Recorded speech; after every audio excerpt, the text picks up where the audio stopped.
Last time, we talked about hero design.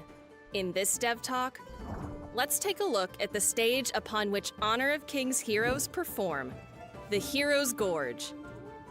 We aim to provide a fun and enjoyable gaming experience in the Gorge, employing the visual design of the map and different battlefield mechanics to continuously deliver opportunities for players to feel the joy of competitive fighting.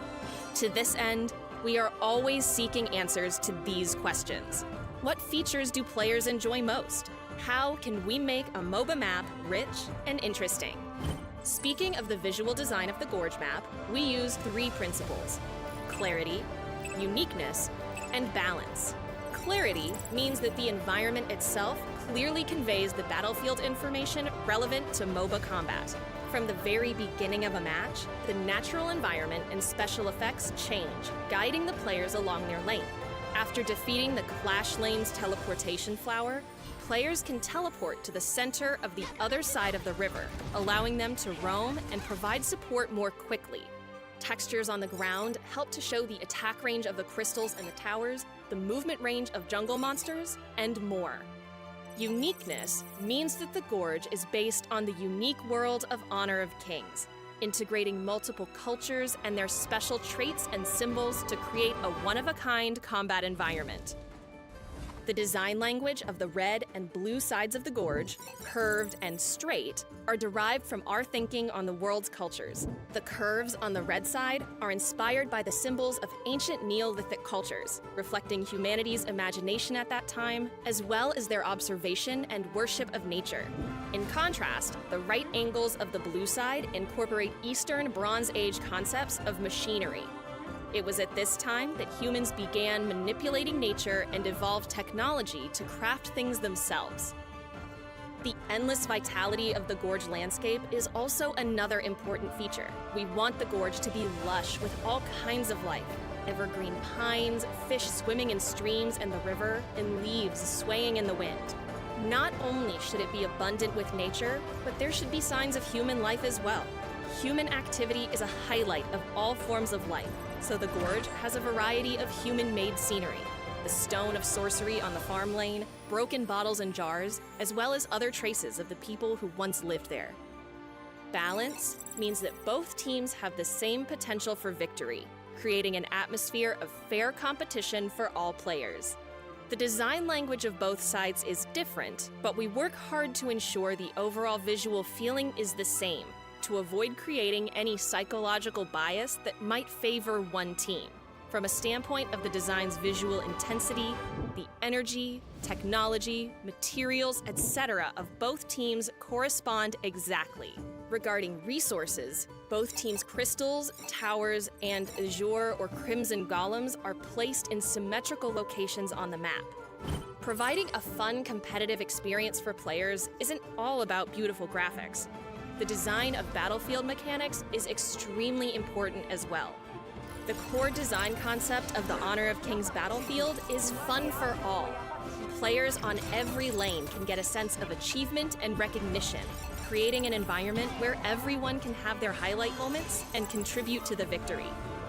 Speaking of for all, we must consider the traits and habits of players on every lane, while also taking into consideration fun and competition. Regarding pacing, in a match that lasts around 15 minutes, players focus on self-protection in the early game. Laning players kill minions to earn gold, while in the allied jungle, players experience less damage. The quick resurrection time and the healing dew behind towers help ensure growth during the game's early phase. In the mid-game, players should aim to gain a gold advantage and look for chances to turn the tide.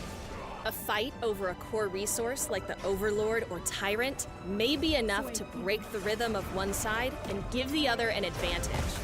In the late game, the crucial resource of the Tempest Dragon appears, provoking even fiercer combat. Defeating the Tempest Dragon provides players with benefits such as shields and damage buffs, as well as stronger Tempest Vanguard on lanes. The fight for this single resource can be the key to victory. When it comes to fun, We aim to provide players with conditions that will lead to frequent, small-scale team fights, promoting a competitive experience. Lanes should be cleared quickly to avoid getting stuck in long and tedious fighting on lanes. This incentivizes players to roam and gank after clearing their lane, generating interaction with the opposing team. The design of the lane river sprite also provides opportunities for combat. During team fights, every player has their chance to shine.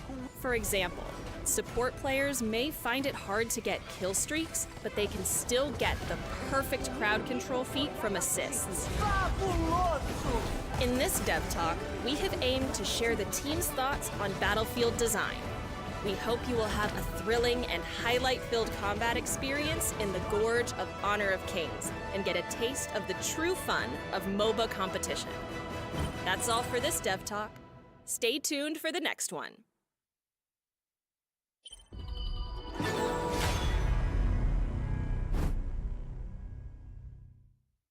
For more insights on version updates and improvements, keep an eye on Ying's column on our official social media channels. That's where we collect all of your questions and do our best to provide you with answers. We look forward to your feedback and suggestions.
消失，或让别人消失。 Everybody's just surrounding impunity, and Nova are getting taken out as Da Chao using the teleportation over, but here remains.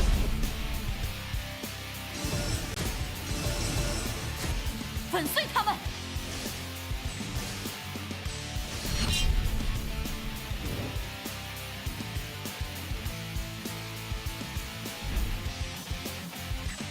双枪会给出答案。 Oh, this burst damage from Marco Polo, this ultimate! 藏好了吗？ Double kill！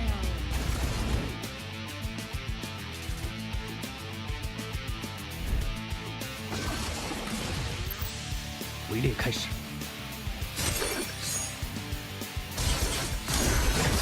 要伤害那枝花吗？ Getting the double kill. 贪生的怪兽逃不出猎手的伏击。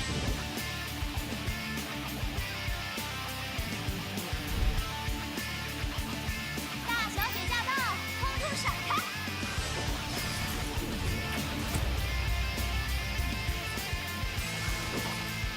What is this happening here?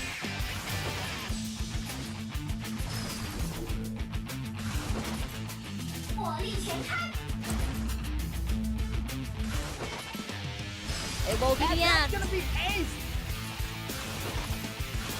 你也是本小姐的粉丝吗？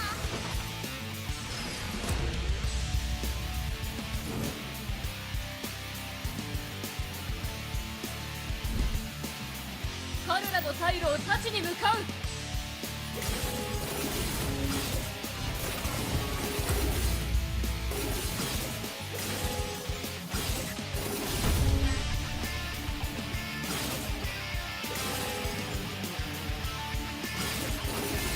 Gonna be an ace. まだ引き返さないか。パワーグラデーション。 Quadra kill！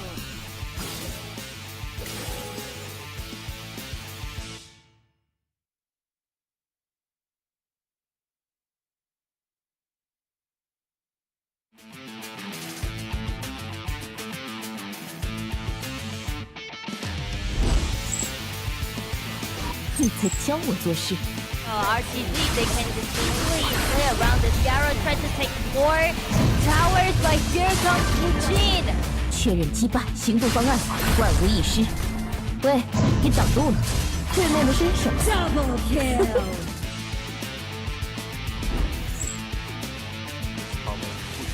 千锤百炼，这就是老炮。他一 Grand Tower. 让你过过瘾。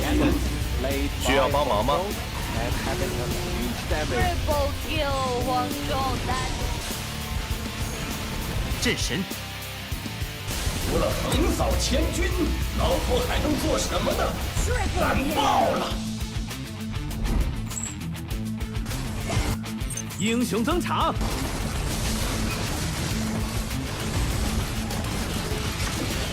填充完毕，火力全开，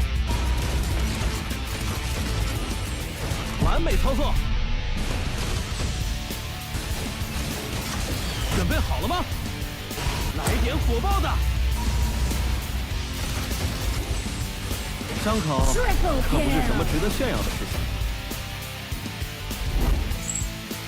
From Tempest Dragon, it's quite difficult for RPG to guard their pistol, and then they're trying to force it down from KG, and then KG with the super minions down the track. Well, luckily they cleaned it out. However, this outer just not enough, and with the Tempest Dragon from the mid lane, we can actually 空尺寿司忍び待ち夢桜知らぬ究極奥義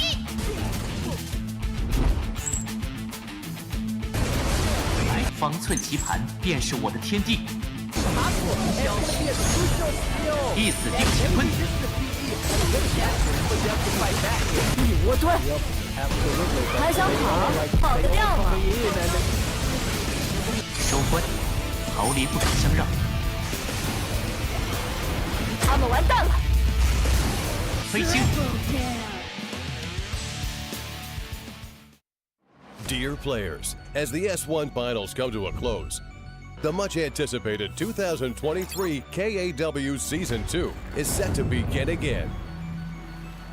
12 teams from Malaysia, Japan, Philippines, Korea, Myanmar, Laos, and Nepal will compete for a total of 500,000 yuan, award over 25 match days. The first pentakill of the season, KAW, and there you go. The regular season will kick off on July 27th with 2 rounds. In the first round of the regular season, the 12 teams will be divided into 2 groups based on the S1 competition points. The top 6 teams in the Season 1 will directly enter Group A. The rest of the teams in S1 and the teams newly joined in S2 will enter Group B. Teams from each group will be playing against each other in a BO2 single round robin format in 9 days, with 3 points for a win, 1 point for a draw, and 0 point for a loss. After the first round, the qualification for the game will be determined based on the point ranking.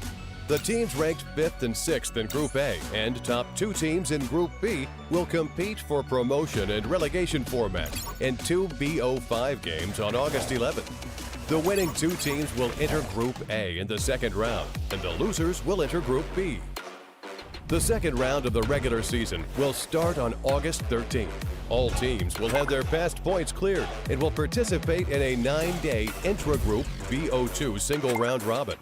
After the game, all teams in Group A and the top 2 teams in Group B will qualify for the playoffs, while the remaining 4 teams will be eliminated. After the regular season comes to an end, the playoffs will start on August 31st.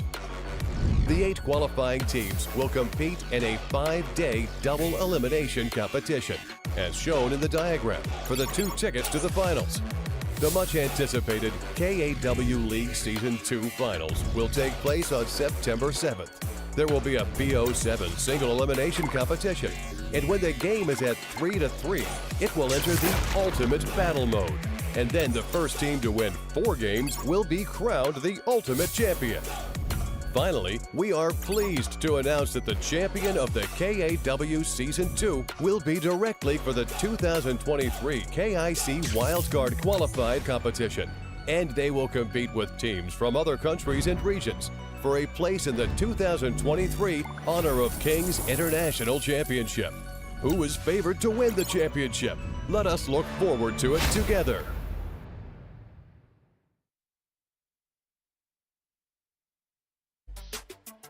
Hello everyone from across the world and welcome to our 2023 KAW competition, and I'm your caster, I'm Get. Yep, and here is Anway again. Yes, and wow, we have a lot of matches for you guys today. I know it's been a while. It's in our week 2 already. Wow, time really flies, and I'm really looking forward to today's match. Yeah, exactly. Like the last 4 games was last weekend, and it was actually really fast to see the time pass. Yeah, and now we are at our 8th day, I'd say. You know, almost to the promotion and relegation match. So definitely it's going to be a lot of expectation for these teams. And who are these teams at the bottom bracket on Group 1 and another, a top bracket in Group 2. So those are going to compete in those promotion and relegation matches. So yeah, they better catch up because time is going to be running out for that Season 1 regular stage. Exactly, and then we can see for match 1, it is Scars versus Impurity. So what happened is if you can look at the rank, IMP is apparently on the second last rank in Group A. So if they don't switch a little bit with their strategy, there might be a great possibility they're going to have a game versus BSE. Yeah, definitely. And also Impunity, I realized, they were the top runner-up. They're in 3rd place in the last season of the regular stage. So right now I'm seeing them at the bottom right now. It's kind of unexpected for me to see them, at the lower rankings compared to Scars. Scars, on the other hand, I feel like it was really surprising, like to see them doing so well in this Group 1. And they're at the number 3 spot or number 2 spot, and they have a chance to stay in that Group 1 if they do so well so far. So definitely it's a lot of surprise to see that Scars is doing a little bit better than Impunity. Yeah, and compared with Season 1, Scars is actually making a lot of improvements. So definitely we can see how Scars can actually choose a strategy to play with IMP tonight. Yeah, definitely. I know Scars, they got the new coach. They got some new players, so they're doing a lot of practice, and definitely you can see that improvement in their coordinations, and when they fight, they fight as a team right now. So definitely Impunity got a lot of stuff to catch up. I feel like they're still the big bad boss right now, but everybody just starting to beat them. So I feel like this patch is a little bit different. So maybe Impunity strategy is not working well since the new meta patch is a little bit different. Everybody is going tankier heroes, so it's going to be a little bit difficult for them to take them down. Yep, so we can see in Group A right now, we have Team Nova in the very first rank, like very first place, and then KG, unfortunately, they are in the end. And then for Group B, surprisingly, our 4-month-old club, BSC, on the top, which actually surprised all of us. Mm-hmm. And then DE is actually ranked at the last at the moment. So hopefully for tonight's game, DE can try their very best to earn some points in this season. Yeah, definitely. I want to see at least a win or a draw, because they already lost 3 times already, and for that team to have that loss is going to be a crucial factor into your mentality.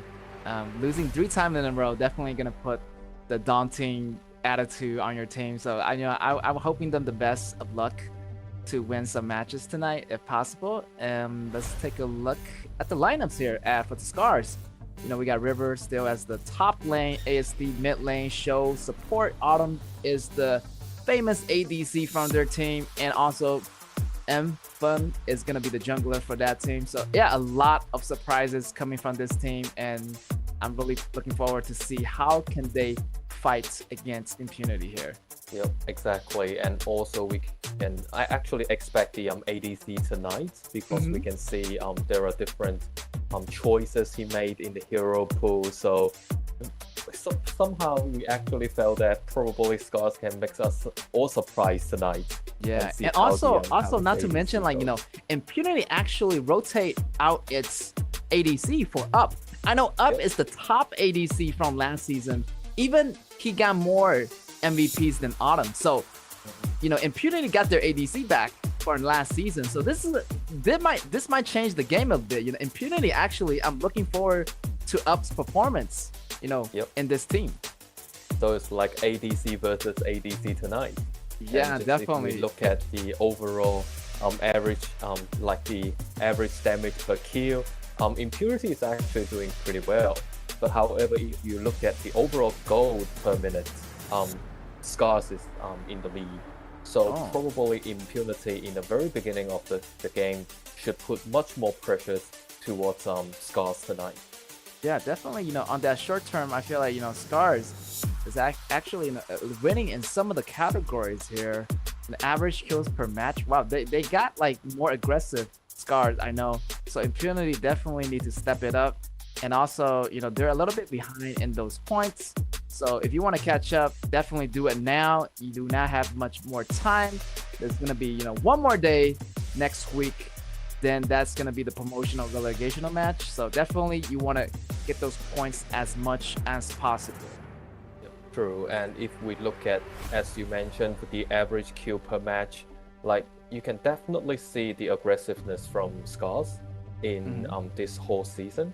So Impunity, I think in the beginning, I just mentioned, probably they should put pressures on Scars in the beginning of the match. And then also they need to prevent the ganks from Scars towards them in the early stage as well. So now we are in the VP stage. Let's see how they will surprise us. Yes, and Da Chao obviously is gonna be taken out. Nobody wanna see Da Chao on the opposite side of your team. So definitely that's gonna be a dangerous hero. And also Shamanshi getting taken out of picture as well. So trying to deny those lane clearing heroes for now. And I feel like there's a lot of options for mid. There's Zhao Jun, there's Yixin, there's Ingzhen. So definitely there's still a lot of choices left for these mid laners. Yep, and then after like a whole week, another 7 days of games or 8 days of games, we all can see how much damage can Mayane make. So she's now finally on the ban place. And then they for Impunity took out Taiyi. Probably they can actually stop Scars to pick Sun Shangxiang, Lady Sun in the beginning, like during the game. So the first pick is from Scars will be the assassin Jing.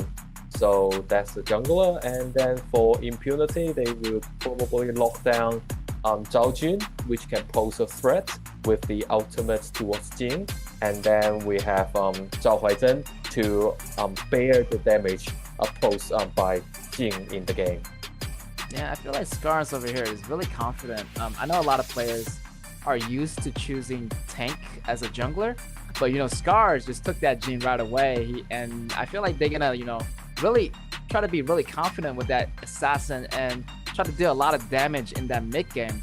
So definitely Scars is try to end the game really quickly, but for Impunity I feel like they're gonna stretch the game to that end or something. Having more stable heroes like the tankier Zhao Huaizhen and the tankier Byron at the top lane. So yeah, I feel like Impunity is going with the safe choices.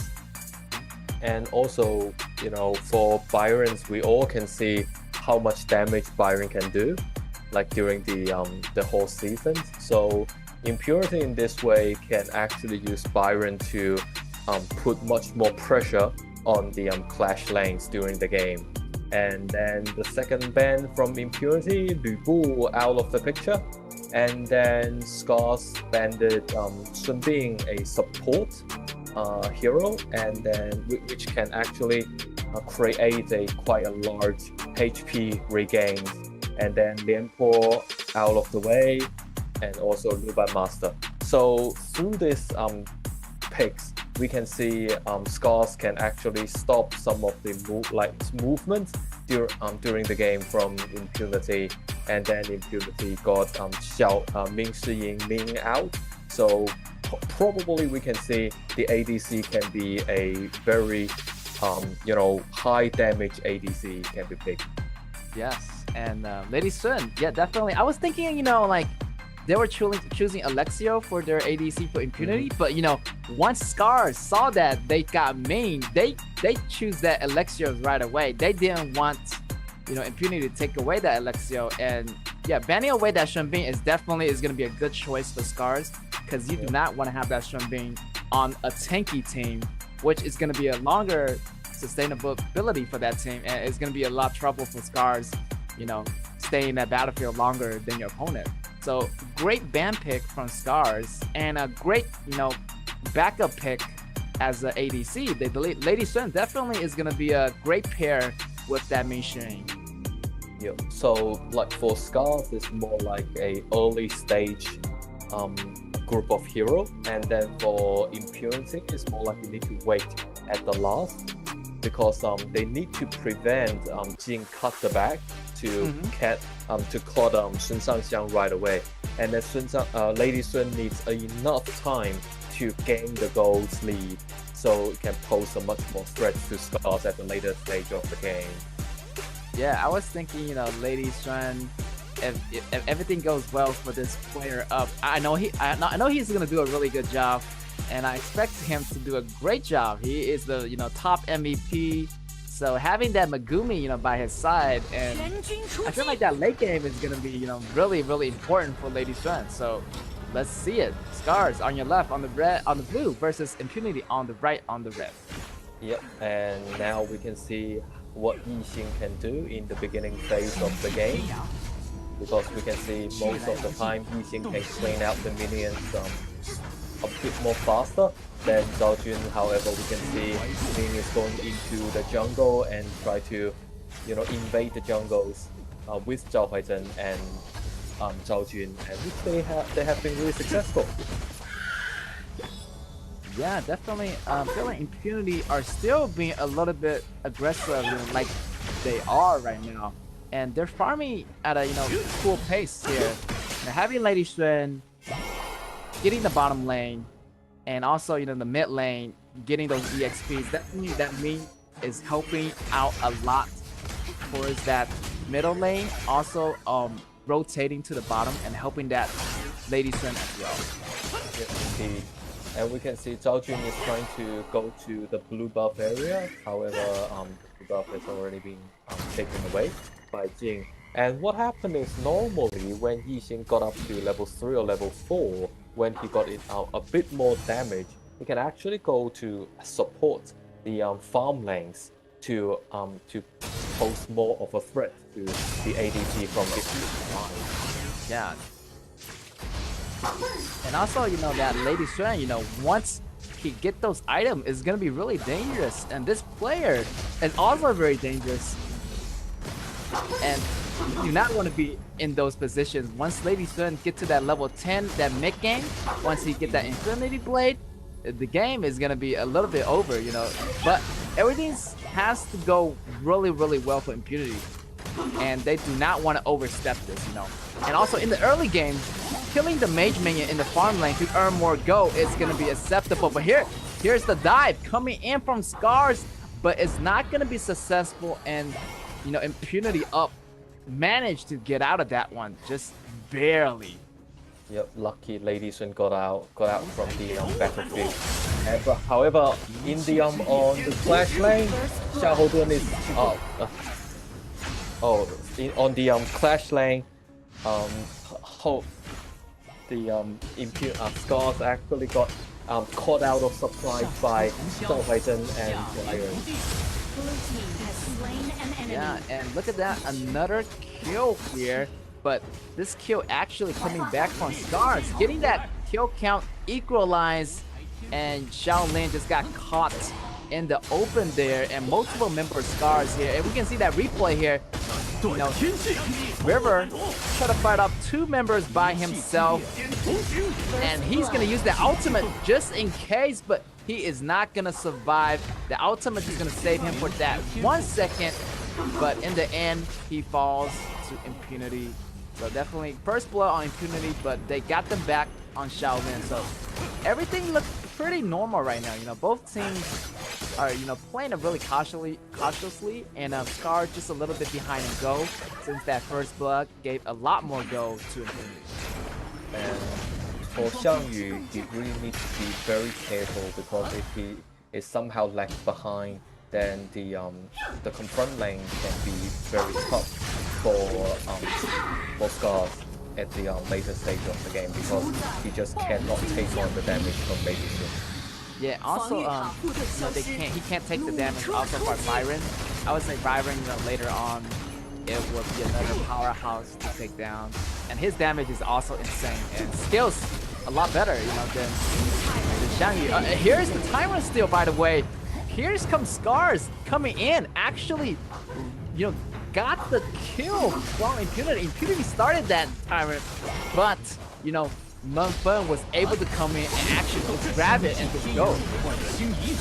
So that's like, this is the problem, like when you got the turret, however somehow you drop the lines, and then when Zhao Jun got the ultimate on top of you, then it's really tough for Jing to get out from the ulti. Yeah, Zhao Jun's ultimate definitely is gonna zone out the battlefield, where it's gonna have, one side, they're not gonna, move in on the AoE of Zhao Jun. So Zhao Jun definitely serves as another protection, I would say, to Lady Sun in the later games. Kind of, divide the battlefield into two halves. So, it's gonna be tougher for Jing to actually go in to get Lady Sun with that AoE in effect. So yeah. And you see X-Hero with Byron is trying to make a lot more stories happen on the clash lanes, and if Jing go up to the clash lane to defend from Byron, it's actually quite difficult. Byron has a lot more damage to Jing at this stage of the game. And wow, actually Up took down Autumn solo kill. And wow, this Up, I'm talking about, like, this Up has come back. Their ADC is back, and look at the difference that one player is making throughout the whole game. He is taking on the bottom lane all by himself, and Lady Sun is on fire right now. And now we can see Impunity is invading the red buff area, like all the very much the neutral animals. Wildlife has been cleaned away, and then the second tier 2 Terrence has been pulled out up with Lady Sun.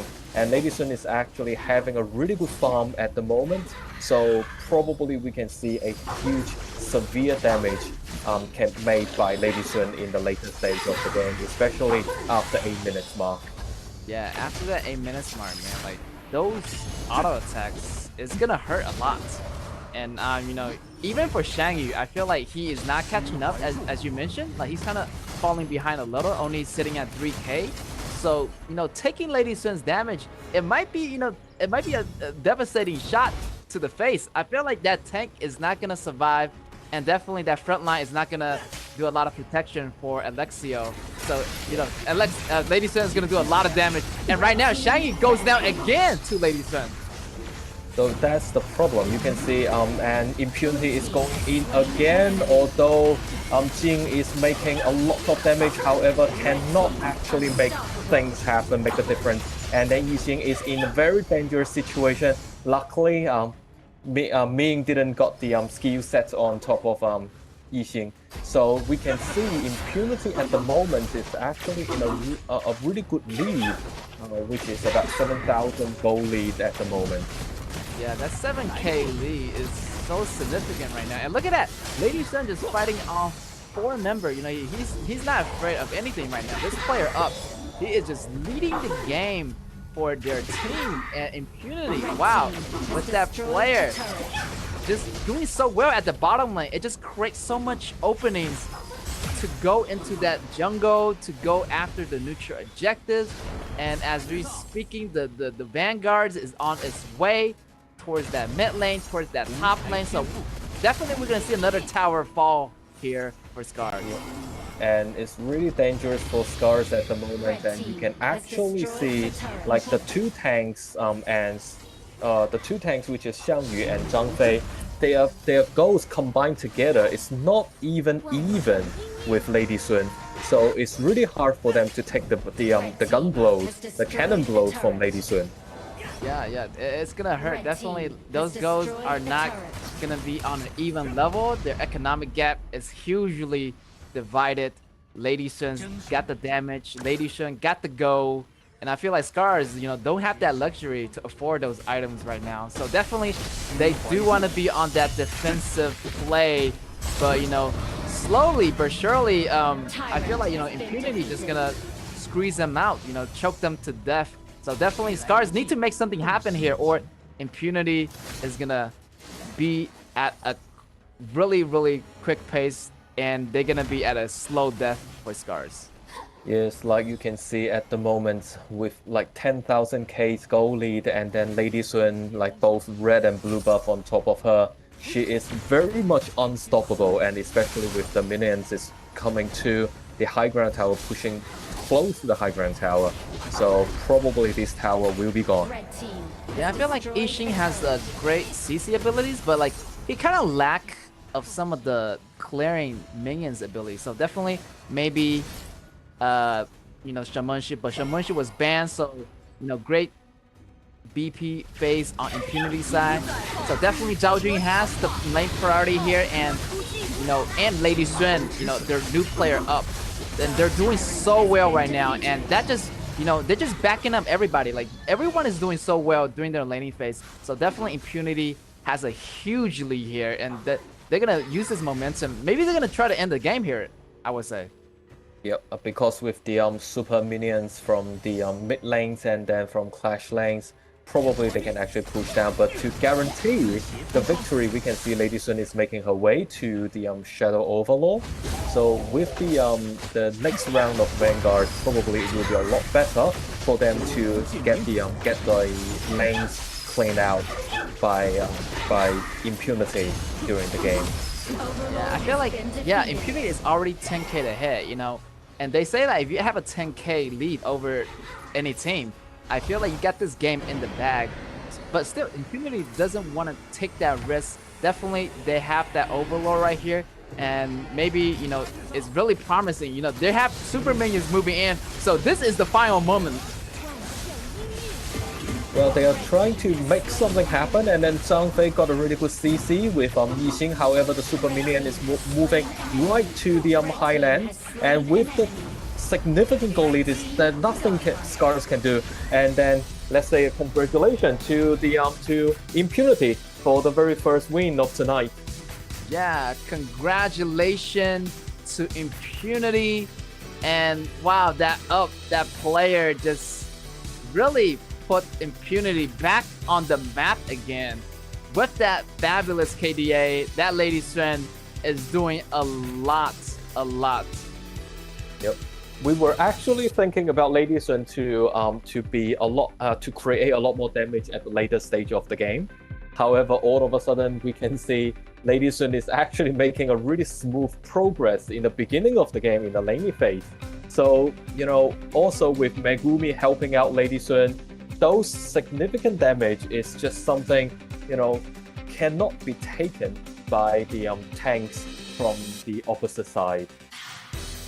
Yeah, definitely. Lady Sun, it totally surprises me because he got the solo kill on Alexio, and he actually, took down 2 towers at the bottom lane all by himself and Megumi. So, what a fabulous play here, and definitely Lady Sun outplayed Autumn during this game, and yeah, that was a super great, well-played strategy by Impunity, and X-Hero was doing well on the top lane, and I feel like that Xiangyu, as you say, there's no tank on him, and Zhang Fei too, like they don't have the capability to block those damages. Xiangyu does only have like 2 items that has some tank ability, but and also look at Zhang Fei, not really getting those items in time.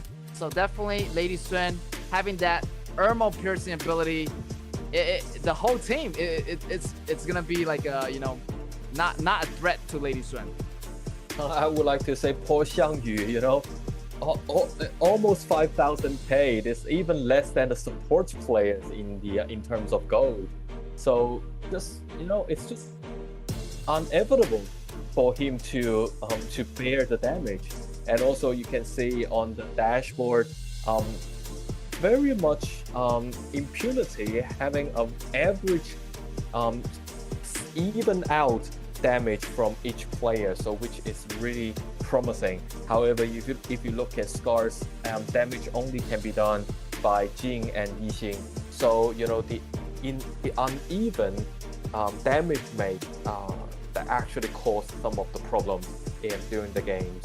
So we can see the very first game, KDA for Impunity got 13 kills, and then a congratulations to our MVP, the very good substitutes from IMP Up. Yeah, wow, Up is back, and I feel like that's their original team. That's Up was in the team in last season for the entire time. So it's great to see that this Up player is back from Impunity's team, and they're making that rotation. I feel like is really crucial, to change up the strategy. And with this player back, it means like they can actually synergize a little bit better. And look at here. Look at that solo kill, and Zhang wasn't, couldn't do anything to protect the Alexia at that time. And also that Yixing getting takedown continuously by Lady Sun. And also the great CCs by Zhao Jing. It allows, Lady Sun to farm up very, very quickly. And I feel like that Jing was doing really well in the beginning, but eventually, you can't really fight 1v5 by yourself. So definitely Scars, it will go down the drain for them, and Impunity is going to be a winner for this match.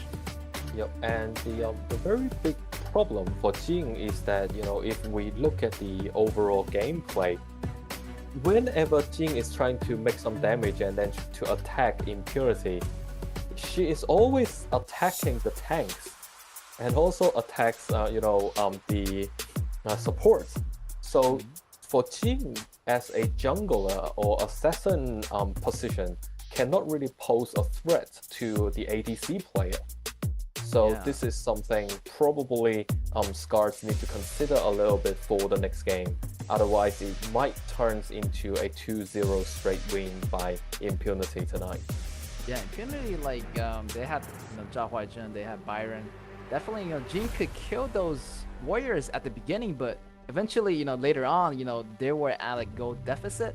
So definitely, getting those tank, it was not really a smart move for Assassin to do at that stage. And that mid game, it was hard for Jing to kill anyone, and it's even harder for him to get to Lady Xuan. There were so many protections held by Ming, and that Ming's ultimate is always ready, anytime in case Lady Xuan's HP fall below 50%. Definitely, that Megumi and Up, definitely the dynamic duo is back for Impunity. I feel like, their team is a lot more confident right now, and they can, take on the world right now, I feel like.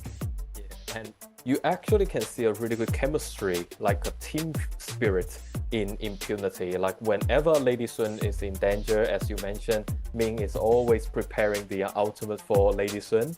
And then when we see Jing is trying to go in to make to have a threat to Lady Sun, then Zhao Jun will always also have the ultimate ready to go straight on top of Lady Sun to protect her with the ultimate.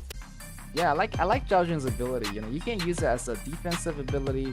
Also, you can go on the offense. Definitely putting that AOE in a position, between your ADC and your enemies, and it's gonna create a lot of more space for your ADCs. And I see just Lady Sun just sitting very, very comfortably in the back, just executing those auto attacks like it's nothing. So definitely Impunity had that game in the bag, and wow, we are in our game 2 already. Scars, I feel like Scars better be doing something to fight back, because definitely Impunity, they adjust their playing style already, so it's time for Scars to adjust their playing style as well. Yeah, and obviously Impunity done their homework, took out Guan Yu and Lian Po, so River cannot use those two heroes to present the threat on top. And then as ordinary band from Scars, Da Qiao and Shen Mengxi is on the band position. So for Impunity, now they have Tai Yi Zhenren on as the first pick. So by using Tai Yi Zhenren, the ADC will actually have a lot more gold and a lot more a better threat resistance with the ultimates from Tai Yi Zhenren. So probably Scars need to have a lot more focus to try to take away Up's ADC during this game. Yeah, it's gonna be a lot harder. I feel like it's gonna be a lot harder than the first match because you know, Tayajena, like you mentioned, it provides extra life for your teammates. So it definitely Scars have to do more than their best to take down their ADC Up. And here, Zhao Huaijin is gonna get picked up, and one of the great junglers for this meta. I feel like they have that Luba Master, so maybe Luba number 7 or Huang Zhong might be up for pick for their ADC, but Garo is also, but they actually want to ban Garo themselves, so maybe Huang Zhong is also banned from the other side, and Luba number 7. So actually they don't have much choices for them, but there's still a lot of ADC there. So there's like KAW if they want to use that, or Alexio if they want to Scars. Oh, KAW, okay, great. Right. So in this way, by you to picking up KAW is actually better. Somehow, the reason for that is because on the other side, Impunity got Ganjiang Moye as a really long range attacker. So if you got Luba Master or you got Huang Zhong and you got Luba number 7 and Huang Zhong, if you are not moving smoothly with Luba Master, so it will be the target by Ganjiang Moye. So by using KAW, probably with the mobility of KAW, can actually avoid the damage from Ganjiang. And then for ADC, Up got ADC out, which is also a very good hero that is familiar to Up. And then to have Jing as a jungler, but if we look at the other side, Scars got Ma Chao as the flash lane to see if he can make some counter actions towards Xiahou. Yeah, it's surprising to that. It's surprising to see that Ma Chao, because this is the first time that anyone has used Ma Chao in this season. So definitely big respect to that River player, and he's gonna be facing X hero. Playing that Xiahou, super tanky hero. So definitely it's gonna be a challenge for both members. Actually, they made a switch at the last second. So actually, Ma Chao is playing jungle, or not. The players actually they switch roles. They're gonna have River playing jungle and actually having the jungle playing the top lane, which is super interesting. Yep, and we can see how they are now with this kind of adjustments. Probably Scars can create some surprise to Impunity, and also if we look at X hero with the Xiahou, he is very familiar with this hero, so probably Scars need to be very careful with Xiahou's farmed up by himself. Yeah, and also I like Scar's BP strategy. They ban out all the great ADC that Up is good with, so all he have left is like Deed and Jizz. So right now, he's trying to salvage the situation, picking at the least powerful ADC, but it's still a very powerful ADC, but not as more of a meta pick than the other heroes like Gunshan Li or Garo. So he is gonna have a little bit of difficult this match, but still I see that Scar's strategy is put pressure on that Up player. Yep. And then now they are getting they are getting in the mid lanes, and then to see how things can be done, and then you see how quick Ganjiang Moye and Tai Zhenren can make a combination of the team and then clean out the minions as soon as possible. So in this way, Ganjiang Moye can actually see whether he can make some like a shooting bullet towards the blue buff. Yes, and here comes the bottom lane. It's gonna be a little bit difficult and challenge for Up at the bottom, because I feel like DRNG's attack range is not gonna be as long as Autumn's hero, KAW. But KAW is facing 1 versus 2 here. And yeah, definitely that laning phase is going to be a lot tougher for Up. So, Scars, this strategy, is targeting their Up. Definitely is going to be a better strategy, and they do have a better chance of winning if they do target that Up player. But right now, here is another fight at the bottom, 2v2, but nobody is going home. This is going to go home safely and not going the other route. And we can see the problem is that when Direnjie is moving up like more flexible, in a more flexible way, then Kea need to follow up with Direnjie as well. So in this way, they can actually neutralize each other, although with Direnjie some skill set is not long enough as Kea. But Kea really need to be careful because for Direnjie when he is in level 4, especially with the ulti, then Kea might be in a very dangerous situation. Yeah, that ultimate is going to be putting a lot of pressure on Kea. If Kea gets hit with that Go car ability, it's going to lower that defensive ability, also lower your magical defense. Definitely is going to be a little bit dangerous if Kea gets too close to Direnjie. But you can see the fight already happening. Impunity try to invade in that blue area. Seems like X-Hero is also here too. So yeah, he came all the way from the top lane to that area just to help out the bottom lane. But they have to go back. They didn't want to put Shin Tuzi because Zhao Huaizhen is also back again, also taking that blue buff. And luckily it's before 4 minutes. So during the 4 minutes mark, the turret still got a protection shield. So Xiahou Dun can actually come and assist the farm lanes at the bottom. So, but after 4 minutes, Xiahou need to be really careful because Ma Chao can actually, pull up the first turret and then to have a really fast assistance to for his teammate. Yeah, Ma Chao is super fast, moving around the battlefield, and his position is to actually distract your enemy. Also, he can engage and disengage really fast. So he's really a really flexible, well-rounded hero. He can engage, disengage, and you do not want to chase a Ma Chao down. And he is just really quick with those spears.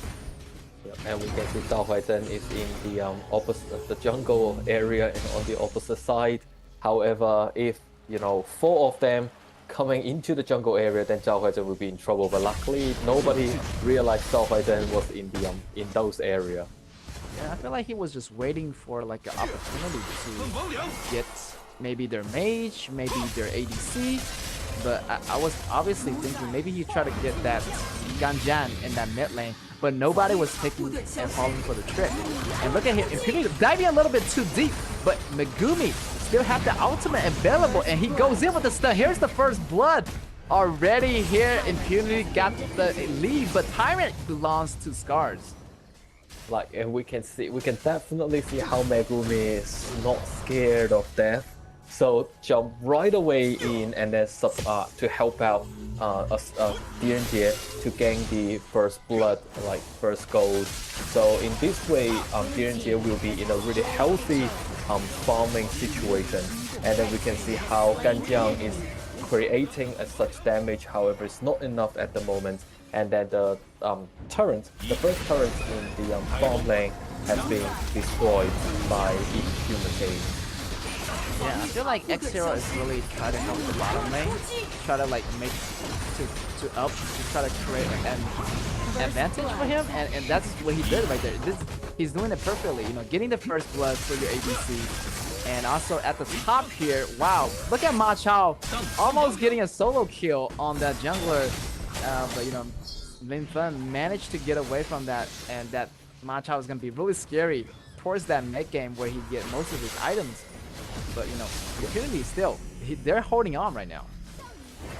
Yep, as we can see, for Impunity, they are actually focusing very much at the farmland to push the minions to the second tier turret. And Huang Zhaojun is not as aware at the moment, but she can bring down the minions by the ulti. However, on top of on the Clash lane, we can see the overall damage of Ganjiang Moye is actually coming and increasing steadily. So you can see how he is creating those damage, and luckily enough, Zhao Huaizhen actually survived from those skill sets. Ooh, Zhao Huaizhen actually went down, and I feel like he landed all his skills from that Ganjiang Moye, and also that battle with Ma Chao versus Jing. Jing was managed to get away, even with that many member of Scars going after him. But right now, yeah, definitely that Ganjiang Moye's damage, it's really deadly and lethal, and you do not want to get hit. And look at that, Autumn got hit once, and his HP got chipped away, like 1/3 of his HP just gone.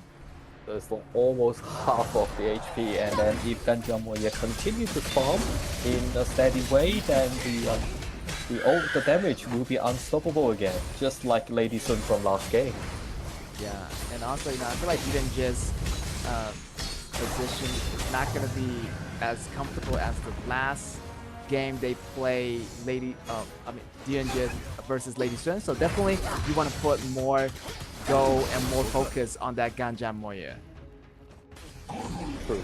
So Direnje is now trying to destroy the first turn in the flash lane, which is successfully done, and then now pushing all the way to second tier. And unfortunately, I don't think Kaya and Luban Master can stop the damage from Direnje, because Direnje got the buff from the Overlord. Yeah. Also, this interesting combination, you know, Luban Master and Kaya. I feel like both of them already have mobility, so I wouldn't say like they are the best pair of support and ADC. So, you know, on the other side though, you know, you got Megumi and Up. I feel like they're a better duo. Even though, like, you know, Up is not gonna be really powerful in the beginning of the game, but right now it's like already 8 minutes. So, you know, another 2 more minutes, it's gonna be 10 minutes, and that Up is gonna have that damage in also. So Up's damage is gonna be also deadly. And then we can see at the moment, as you mentioned, like Luban Master and then Kaya, they are, like, with this combination, both of them got mobility already. So sometimes mobility plus mobility, it doesn't mean 1 + 1 = 2. So it could be like 1 + 1 = 1. Yeah, and that's why it's more like a suggestion to our friends, like the audience in front of the screen. Like when you're playing Honor of the King, when you try to look for a combination, try to look for those combinations can be actually make a difference. Yes, and here's the engagement from Scars. Try to engage on X Hero, but here's the counter engage coming back from Megumi and Ganjan. Ganjan got taken out but got revived, but also got taken out again. And look at here, Ma Chao is coming into play. What a well played by Scars. Ma Chao actually went into the back line, got 2 members and 1 member's fall. That's gonna be 3 for 1 trade actually. Xiaohuai falling at the top, but still Scars got the upper advantage here, getting that momentum, using that minion to push the middle lane. And you can see, like, when Ma Chao is going into the battlefield, it just feel like it's a jungler Ma Chao. It's not like a clash lane Ma Chao. Yeah, and also he has that sprint as a summoner ability, so yo, he's extra fast. And wow, he almost got taken down, but he just so quick. His reaction, his you know, skills just came out so fast, so Impunity members didn't have time to react. And now it's like, and we can see that here, the engagement from Impunity is actually quite in time. However, when Ma Chao is coming in and then make all those damage, and you can see Ma Chao is actually took out Direnje. So, you know, the gold for Ma Chao is actually really promising at the moment on 7.9k and in the lead of the whole team. So with 3 heads in count, Ma Chao can pose a significant threat towards Impunity in this stage of the game. Yeah, and look at Ma Chao's position. He's hiding in the bush, waiting for time to go. And this is go time. And look at here. Here's the ultimate popping out from Mogumi. But it's not gonna work. And Ma Chao is unstoppable right now. And with that go count, he is doing a lot of damage. And look at here, 2 members fall already for Impunity, and some of the members have to go back to recover. And Scars just using that opportunity, try to capitalize all those gains, getting those turrets, getting those minions, getting those tyrants. Maybe they're gonna take one here in a moment. So definitely Scars got the ball bounced back in their court. They're just, you know, a little bit getting started here. And 3 versus 6, even though there's 3 kills behind, but definitely everything's equalizing right about now. And you can see Scars is actually making a lot of effort, and then took out Limper from the opposite side. And also with the 11, like after 10 minutes mark, you can definitely see the overall advantages from Scar's hero pool is very obvious. And then somehow with the team fights just then, we can see Scar is trying to tell Impunity, who is ranked third at the moment, the strength of the third place of Group A. Yeah, definitely Scars want to tell him that, and I feel like this Machao is really doing a lot for the team, and he is the main damage source right now. You know, I thought Autumn is gonna be the damage source in this game, but definitely this Machao that's definitely exceeded my expectations. The way he played, the way he execute, it just very calmly. Yeah. And Machao is actually playing really smooth, like in a really smooth way, and people can see Machao is always hiding in the bush just like a jungler, and then Machao is going away. However, unfortunately, Zhao Huaizhen cannot take all the damage from Xiaolin's Ganjiang Moye. Yeah, that Ganjiang Moye is dangerous right now, and once he just got that magic penetration item, and so those skills is gonna be really hard to sustain, and that long range poke from Ganjiang, you know, I feel like the battle is gonna be over before it even started, because that Ganjiang, once he get that skills on you, you know, you're gonna have that half HP to start the fight. So definitely Impunity have the upper advantage in those battles if, you know, Ganjiang managed to get those attack on their, you know, most crucial members like Autumn. So as we can see, like with the support items, indeed you can actually create a seal to prevent some of the damage from Ganjiang, but for KAW and then especially for Zhao Huaizhen and also Machao, they can actually consider a little bit to have the mace cooldown, so to prevent some those critical damage from Ganjiang Moye. Yes, and look at here, you know, Machao just hiding in the grass, trying to make something happen here at that bottom lane, but you know, their Impunity was being really cautious. You know, you can see that Taiyuan and Megumi try to check the bushes, always in front of that DNJ. So definitely they try to protect their up at all time, and up having that blood rage is gonna, you know, have more shield on him on that item, so he's gonna survive a lot of the assassination from Scars.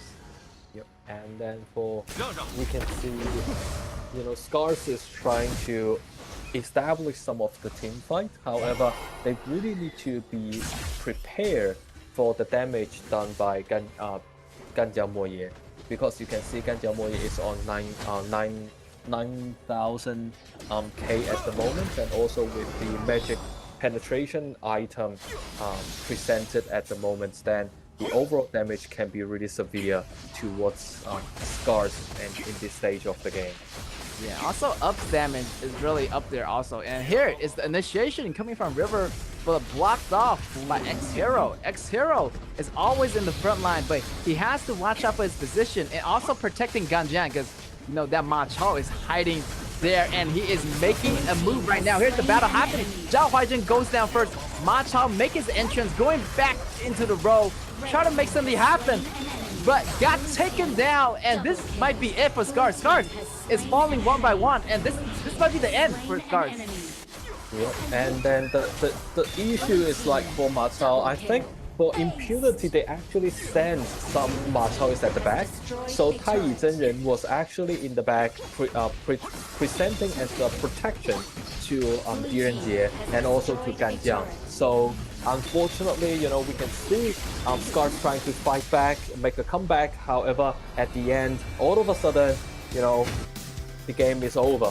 So full congratulations to IM for Impunity with a 2-0 straight win for tonight's game. Yes, well done Impunity, and they definitely outplayed. You know, I thought Machao was doing a lot, but I feel like only Machao was doing all those damage for Scars, and he has the most gold, but that doesn't mean like the rest of the members have that same amount of gold. So definitely they put a lot of more pressure on that Machao, and they rely a little bit too much on that Machao, and having, you know, less damage on the other members. So yeah, like you said, you know, that Taiyuan definitely did a great job of protecting the back row, and also he has a sense. He smelled that Machao was coming, so great job to Impunity for catching that. I think like Megumi actually made quite a lot of improvements since the games before, because like in the games before when Megumi is playing support hero, sometimes he will actually stay in the middle of the battleground. However, for these two games, we can see no matter for him to use Xiaoming, Ming Shiyin, or he used Tai Yu Zhenren, he can always go around at the back to prevent some of the damage posted at the back of the team, and also he can actually see where is Ma Chao in the front line, and so probably that's how he senses Ma Chao can be at the back. Yeah, I feel like Ma Chao repeated that position twice. So he had that in that same position 3 or 4 times already. So definitely Megumi anticipated what's coming, and he protected the whole team. And also Up's damage got really, really powerful. Having those orbs effects on those items like Doomsday, Stack, Forged Dagger. So and that Ganjan getting those long range damage. So damage wise, Impunity actually, had a pretty much even distributed damage. But over here on Scars, I feel like, Ma Chao has the damage, but none of the other teammates has those damage. So definitely Impunity in those big team fights, they're gonna stand up on top, and that's what happens. And Impunity got that 2-0, so definitely Impunity is back on the clock, and I feel like they're gonna, if they keep this rhythm up, I feel like they're gonna go bounce back into the 2nd place, 3rd place, or even 1st place maybe. Yep, and we can see like the right. Congratulations to Ganjiao Moye, Xiaolin, to get the MVP for tonight's 2nd game, and we can definitely see the wonderful play by Ganjiao Moye presenting such a huge damage to the opposite side, to Scars, and also the timing for Ganjiao Moye during the game for to throw those attack styles is very much perfect, just in time. So we can see some of the replays from Ganjiao Moye. Yeah, and also like for Scars and for this player River, I feel like he wasn't doing a lot. He was a top laner, but he's playing it the jungle role this time. So he was active front like a tank, and he was always getting taken out first in the battle. So it wasn't maybe not a really smart choice for Scars to switch its jungle player for its top laner. So it might be a synergy problem or communication problem right there, but definitely that Ganjiao Moye did a lot for the team. So a very wonderful play with Impunity and Scars, 2-0 straight win, and that is the 1st game of tonight. But to be honest, I actually thought the 2nd game of match 1 can actually call for a tight, because we can see how Scars in the very beginning, how well they actually operate with the team, and how much effort they made to try to make a comeback. So unfortunately, they need to be very careful. Ever since like when with this new batch of the game, if you all of a sudden you make some mistakes after the 8 minutes mark, it can be very devastated to the game. They can be lost immediately.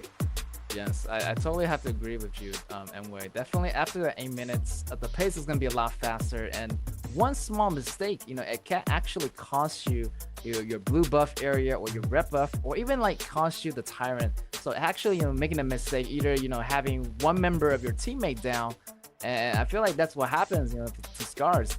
They were doing really good in the beginning, double kills, triple kills, by Ma Chao, but eventually, that Ma Chao was way out of the map. So during the big fight, everybody was like at the open, Impunity members, all 5 all together. So Scars were kind of like in a separate areas, like 4-1. So definitely it's gonna be more likely for Scars to make that mistake, and everybody was just grouped up as an Impunity as 5. So definitely they're gonna have the higher chance of winning. But definitely you do not want to make any mistakes after that 8 minutes. Yeah, like 8 minutes, really crucial for any teams to make a guarantee. Like normally we say before 6 or 8 minutes, If you make some mistakes, that is still acceptable. But for 4 minutes, that's still fine because you still get the protection on the turret. However, 8 minutes mark, you make a mistake, you lost, you actually gave away the tyrant and then the overlord, then it can be a disaster to the team. Yeah, definitely. You die in the beginning is okay because you're gonna revive a lot faster. But once you die after 8 minutes, you're gonna like revive slower, like 20, like 30 seconds, 40 seconds. Yeah, which feels like forever, and you can't do anything once you did. And also, you are losing a lot of golds once you're not as a part of your team, and you're still reviving. Definitely, your opponent's gonna see you as an opportunity. Try to go with the tyrant, and you're gonna lose that rhythm if you make a mistake. So definitely keep up with your team and try to make those not small mistakes and keep the rhythm up. Okay, so now we goes to the after match interview and see what the player will say. 今日の試合で最もプレッシャーをかけてきたのは相手チームのどの選手でしたか？そして解決策は見つかりましたか？ So which player on the opposite side put the most pressure on you in today's match, and did you find a solution? ミッドの名前なんだっけ？ミッドのシャオリン選手です。So this competitor says that their opponent, the mid lane competitor Xiaolin, put the most pressure on him. Okay. 2つの問題は、最近チームはそれほど良いプレーができていませんが、調子を取り戻すための方法は何ですか？ So your team hasn't been playing that well lately, so what have you done to get back in form lately? 僕が思う今チームが調子が悪い理由がいろいろな構成とかキャラっていうのを試していて、そのために今調子悪いのは仕方がないなと思っていて、ここを乗り越えて一歩上のステージに上がれれば KW で優勝を目指すことも難しくはないかなと思っています。So this competitor says that the reason why they're doing not very well lately is because they have tried many ways, and that influenced them a lot. And he thinks that if they want to win in KW game, they have to overcome these difficulties and find ways to solve the problems. Okay. Yes, definitely solve the problem with the team and have the team, look over the replays and look at what kind of mistake are you making. And after that 8 minutes, it's going to be really crucial, Take those replays, go home and watch it, do your homework, talk it over with your coaches. And definitely Scars, from this loss, they can learn a lot from their opponent. Well, the good thing is for them to, learn a little bit from different trying. So as he mentioned that, like River mentioned, they're trying different kind of format. So with a lot more tryouts, probably they can look for some new strategies. And ladies and gentlemen, our next game will be between DE and MAH, and we will come back after a break.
你才教我做事。 RTZ, they can just easily play around the Scarrow, try to take more towers, like here comes Eugene. 确认击败行动方案，万无一失。喂，你挡住了，对面的是什么 Double kill.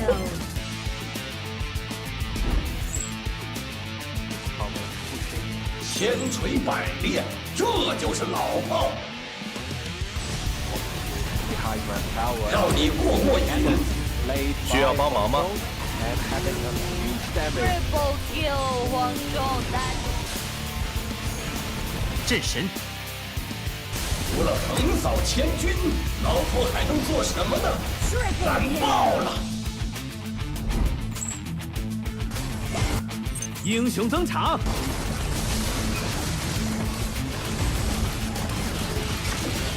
填充完毕，火力全开，完美操作。准备好了吗？来点火爆的！伤口可不是什么值得炫耀的事情。 From Tempest Dragon is such for RPG guard their pistol, and then they are trying to force it down from KG, and then KG with the super minions down the track. Well, luckily they cleaned it out. However, this outer just not enough, and with the Tempest Dragon from the mid lane, we can actually.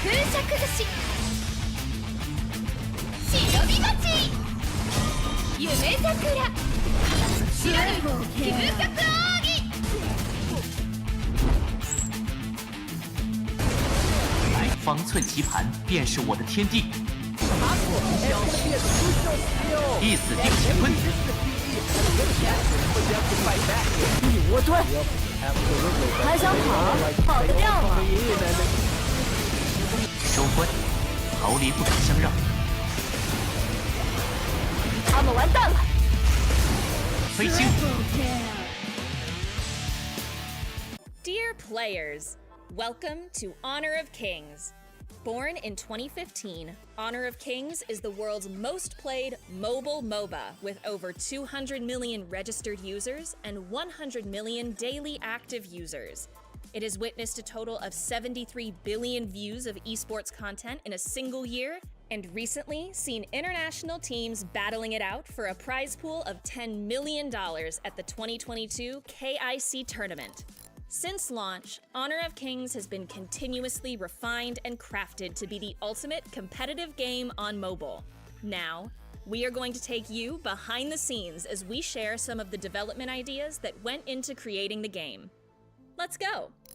How to create the world's most played mobile MOBA. This was the goal we set ourselves, and from it, Honor of Kings was born. Within the game, players take on the roles of their favorite heroes to fight alongside their teammates in the Gorge and ultimately attain victory. Now, Honor of Kings is coming to Brazil. Through the game's journey from the East, cross-cultural encounters have generated a wonderful chemistry along the way.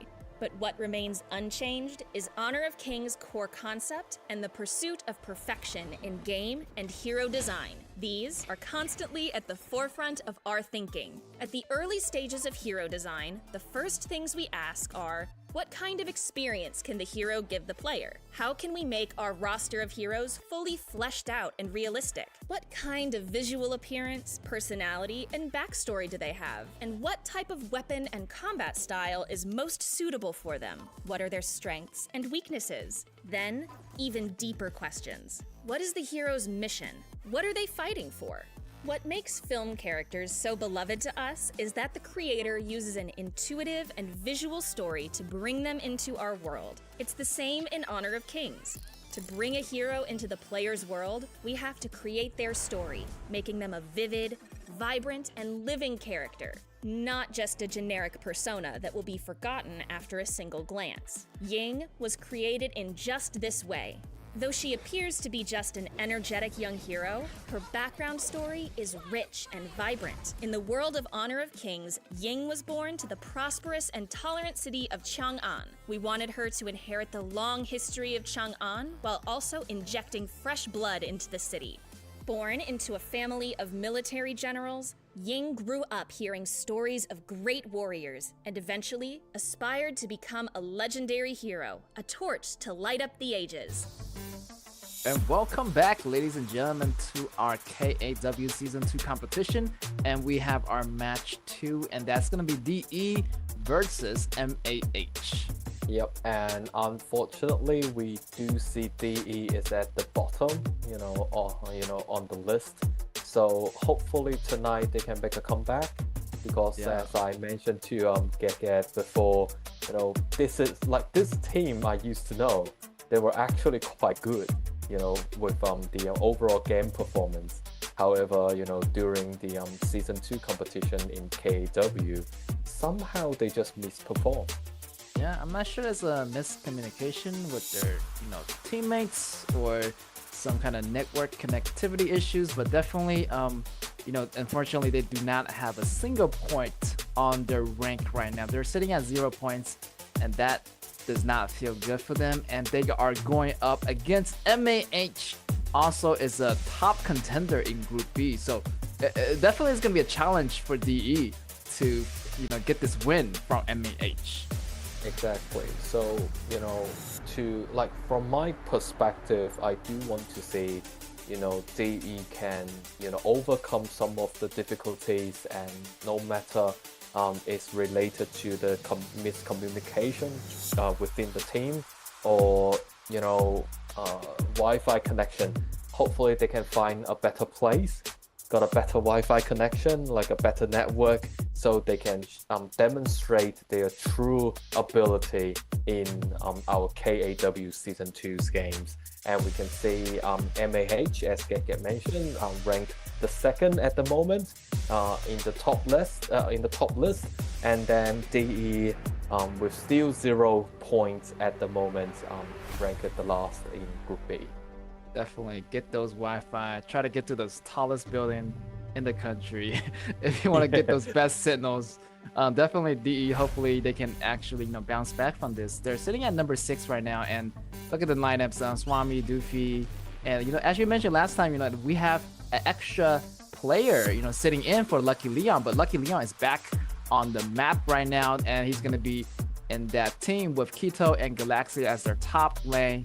So definitely, hopefully they can do a better job here and don't let those 3 losses let you down. There's still time to bounce back, and yeah, they still have time to bounce back in the next season as well, but only top 8 is going to be making it to the playoffs. So definitely DEs can still come back from this. Yep, and the reason I have the confidence in them is because I saw them in person before. So with all those really familiar ID names, then I still want to see them, to have a good performance. And then for MAH, AC as the jungler, Hua as in Clash lane, and then JS as the mage, Chain the support, and Ban ADC. And for Ban, he performed really well as well during the latest game. Yeah, and also they managed to beat Fennel. Also, they managed to beat PE as well. So definitely this team has a lot in their hands right now. They have a lot of inventory of heroes. MAH, even from last season, they used a lot of different hero pools. So, seeing them in the season 2 definitely is gonna be a lot of expectation for them. And from the comparisons, you can see already they are winning it in the average kill per match. And yeah, mostly, MAH have this, category more advantageous to them. Yep, and then I somehow I just feel like I really want to support DE personally. I just want to give them some energy. I like to give them some passions, and then I just want to say to the audience, have the confidence in DE, and they will definitely perform well later. And also interestingly enough, if you look at the average kill per match, both of the teams are not really high in the number. So as we can see, probably both of the team will stay in a really low pace for the game tonight, and then just to operate a little bit in the beginning of the game, and also during the mid stage, have a bit of fight, and all of a sudden we might see a sudden end of the game after 8 minutes. Yeah. Hopefully the game's gonna last till 10 minutes unless one team make a lot of mistakes, and as you mentioned, you do not want to make those tiny mistakes in the beginning.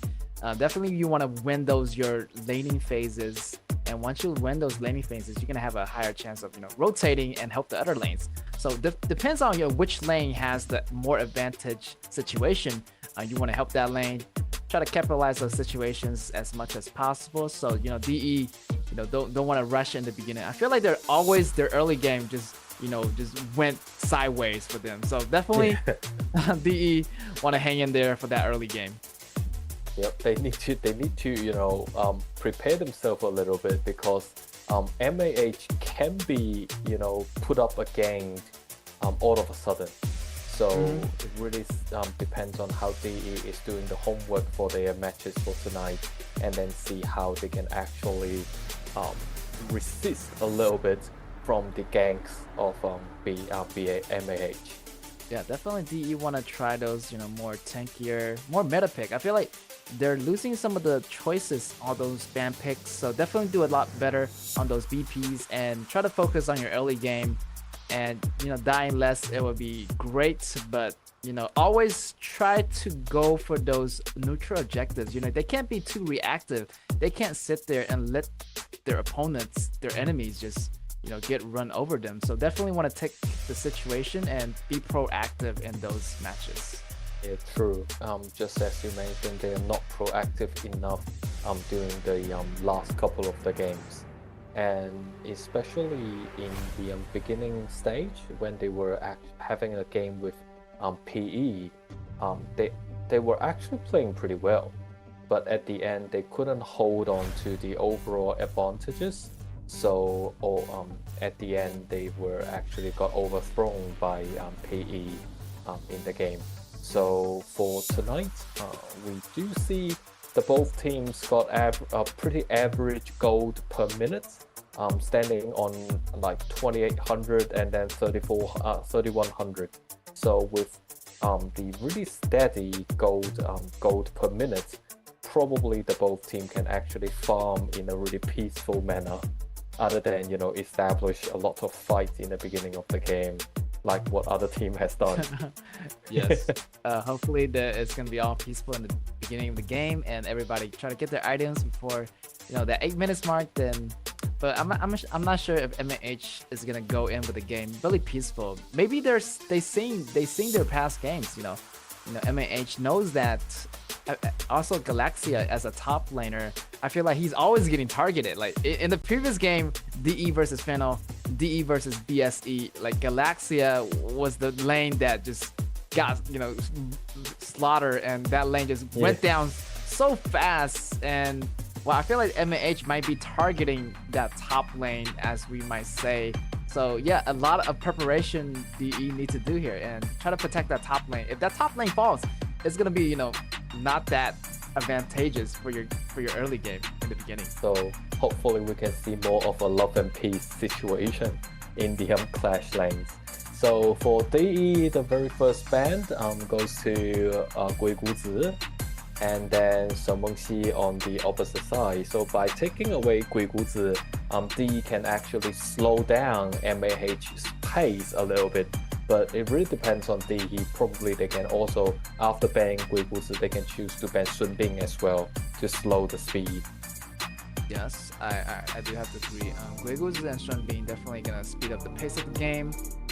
Also, they're banning that Tai Jun because they are afraid of that. Tai Jun is a really good combination with any kind of marksman. So yeah, you can see those popular meta supports are getting taken out. And I'm surprised to see that DE actually doing a lot better on the BPs. And what choices are they gonna lock down this time? And they're gonna go with that mid lane priority. Great choice, definitely top choice. Besides Shen Mengxi, Zhao Jun is a great choice for that mid lane. Yep. And then Kito actually played Zhao Jun pretty well, and then he is familiar with this hero, so probably he can utilize this hero to actually leverage the game for DE. And on the opposite side for MAH, ordinary picks for Byron and Zhao Huizhen. So very typical picks in this season. And then from DE, got Xiahou Dun, probably playing in Clash lane other than jungle. And then they actually got KAW out for Doofy to play. So I haven't seen Doofy play much of a Huangzhong and then Hou Yi like what he has done in the other games. But for MAH, they locked down ADC on Garo. So in this way, without Sun Bing, without Gui Guzi, and with a pick of Garo, we can see MAH quite is more likely to play in a slow pace in this game. Yes, and also I like this BP coming out of DE, you know, they're banning Luban Master, and yeah, definitely do not want to see that Luban Master getting paired up with that Marksman. You know, Garo is gonna grant that Garo so many mobility, and he already had the damage, so definitely you do not want to give that character more mobility. It's gonna be dangerous.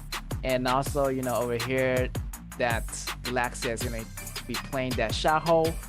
So definitely he's going to be more tankier on that top lane. So top lane is going to be a lot more safer for DE. And it's just the matter of fact that, you know, if they can maintain this, you know, safetyness in the beginning of the game. And Doofy got that KS, so a lot of mobility here. And I like this, you know, composition here for DE already. So definitely they are doing a lot of homeworks. But here, Ming is also another great support that is going to be supporting that Marksman. So I'm surprised like they didn't ban away Ming, but they ban away Luban Master. And then, but at least, you know, Ming cannot present as like a more of a mobility for Garo in this way. And then really interesting, we can see Galaxia will actually place Meng Tian. A hero that is not ordinarily picked out in KAW. So basically Xiahou will play as a jungler and then let Meng Tian to take on the damage and versus Byron on the Clash lanes. And then Zhang Fei presented as a really good protection for KAW. So hopefully in this game we can see DE can, you know, make a comeback. And because for MAH we can see with other than Byron and Zhao Huizhen presenting threats in the beginning of the game, they actually need to wait to a bit further down the game, probably after 10 minutes, once Garo is all equipped up, so they can actually create a more of a damage to DE. But what I would actually say is I'm interested to see how Galaxia is playing the Meng Tian. Yeah, definitely that top lane is going to be a lot of tankiness for Galaxia, and yeah, MAH might want to, you know, think twice before ganking that lane, and might be just wasting your time there and try to gank that top lane. And maybe they're going to switch up the strategy. Maybe they want to gank the mid lane more, but obviously mid lane is going to be a lot harder to gank this patch. The grass is going to be a lot further away, so yeah, maybe that bottom lane, that's where their target is gonna be. But still, I feel like they're gonna still go for Galaxia. Yeah, like this is the main concern. Like what happened is because remember, like from the last game, like match one game one, that they also got Byron and Zhao Huizhen out. So they actually ganged up on the on Clash lanes and presented as a huge damage to the like suppress the Clash lanes in the beginning. So hopefully they will not do the same thing in this game. Otherwise, Meng Tian will be in a big trouble if Meng Tian got without enough gold for him. Yeah, definitely. Also, MAH is doing a great job here, farming at a great pace, you know, having that mid lane, helping that bottom lane, you know, helping Ben try to get those goals as much as possible, and having that marksman rotate together. But you know, you want to go back to your lane, because once the minion is coming, you do not want to miss out on those goals. And the top lane also, Galaxia is feeling a lot pressure from Byron. You know, he's a little bit behind in those goals and experience, but you know, in that mid game, probably where DE is gonna have to bounce back. But in the beginning right now, I feel like DE is already losing in that laning phase. Oh, and now there's a call for a stop of the game. So that's from DE. Like hopefully, like this is the problem we were actually discussed about. Like I'm not sure what happened for it is for DE because could be due to the local connections issue. Definitely, I feel like there was some lags. Maybe like once you go inside the grass and you want to retreat, but like there was like a pin issue, so a little bit of lag there. Not sure if they can fix that. Hopefully they do get that fixed in time. Hopefully they get those situations settled and they can really get back to the game and have no problems operating the game. Yeah, like when we play the game overseas, we all suffer from 460 before. Yes. Like 460 marks. That is a disaster for any games. Yes. So, I really want to see DE to fix this issue as soon as possible. Yeah, and we are back into the game right now, and look at Doofy almost getting taken down, barely making it out alive. So definitely MAH got the upper hand on them, and yes, so having that lag is definitely going to be a performance issue on your side. Whoever get that lag, you're gonna have a little bit of delay, but seems like DE still are keeping it fresh right now. Galaxia in trouble, opening level 3. Here's the dive, and he's gonna go down. I feel like he goes down every single match, and I feel like every single team is bullying this top laner from DE. Yeah, I feel sorry for him, and this is like what we mentioned in the beginning of the game. Yeah. Like Zhao Huizhen and Byron ganged up on Alexia. The Mengtian is like the Mengtian will actually suffer from this because ever started from this, then the gold for Mengtian will not be as healthy or promising as it's supposed to be. And now we have the huge game fight in the blue buff regions, and also we can see how devastated DE is at this moment. And Byron is just taking on all the damage from Mengtian and not scared at all. Yeah, definitely. Also, MAH, they got off on a good foot. Getting that Galaxia, it means like the blue area is gonna be right open, and we can see that gank here up front again. The initiation was, there's no hesitation coming from MAH. There was always try to use all those ability and try to gank down. Eventually, like they didn't even use their maximum ability to take down Mengtian. So definitely Mengtian is gonna be a little bit falling behind, and that weakness is going to be opening up on that top lane. And we can see, 3 minutes down the track, 3,000 gold lead. This is not, it's not a positive sign for DE. And then, not even 4 minutes yet, the very first turrets of the farm lane has been destroyed by MAH. So now another disadvantage is posted to DE. Yeah, I feel like this is like a sequence we're seeing a lot. This is like a deja vu. I feel like this is like a horror movie. But in the meantime, Mengtian actually got that kill underneath the tower, getting that kill back from Byron. Byron stepping a little bit too far in, but still, Mengtian has to go. He's probably gonna be in trouble if he does not leave. But that tower is getting so low, and the fight is gonna be happening here.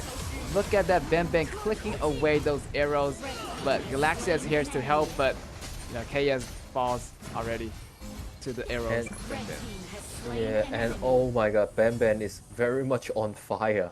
And the thing is that, by them picking out Yixing, it's really easy to cage in like DE's players. So in this way, they cannot leave the cage and will be like a very easy and obvious target for Garo, for Ben to make a kill. Yeah, here's Doofy in trouble here. The knockup coming in from Hua. That's going to secure the kill for Ben, and Ben just, like you said, is on fire right now. And I like this composition, always Garo mixing it up with Yixing and also Ming. They've done a great job, a great synergized group. And here, just everybody just falling like flies here. 3-for-0 trade for MAH. And already at the inner tower already. This is crazy. Yep, and you can see actually Garo is on like 3,500, and that is a huge lead like towards, like if you make a comparison to DE, and then they are actually taking out the high ground tower on the farm lane, and then they are going straight to the to the This might be a record. 5 minutes and 28 seconds. They 5 minutes 28. They made a new record actually. You know, BSC beat them at 5 minutes and 33 seconds, but they beat them at 5 minutes and 28 seconds. Oh my goodness, what is happening? Oh my god. What is happening here? Oh, you know, keep breaking up the records. You know? The records is been breaking up like consecutively these days, and this first season of the regular stage for KAW season 2. And then congratulations to MAH, without a doubt. Really good combination between Yixing, Jialuo, and also Ming. And as well as you can see how much you know, a combination can be creating a damage by Baron and also from Zhao Huizhen towards the top lane in the confirm lane.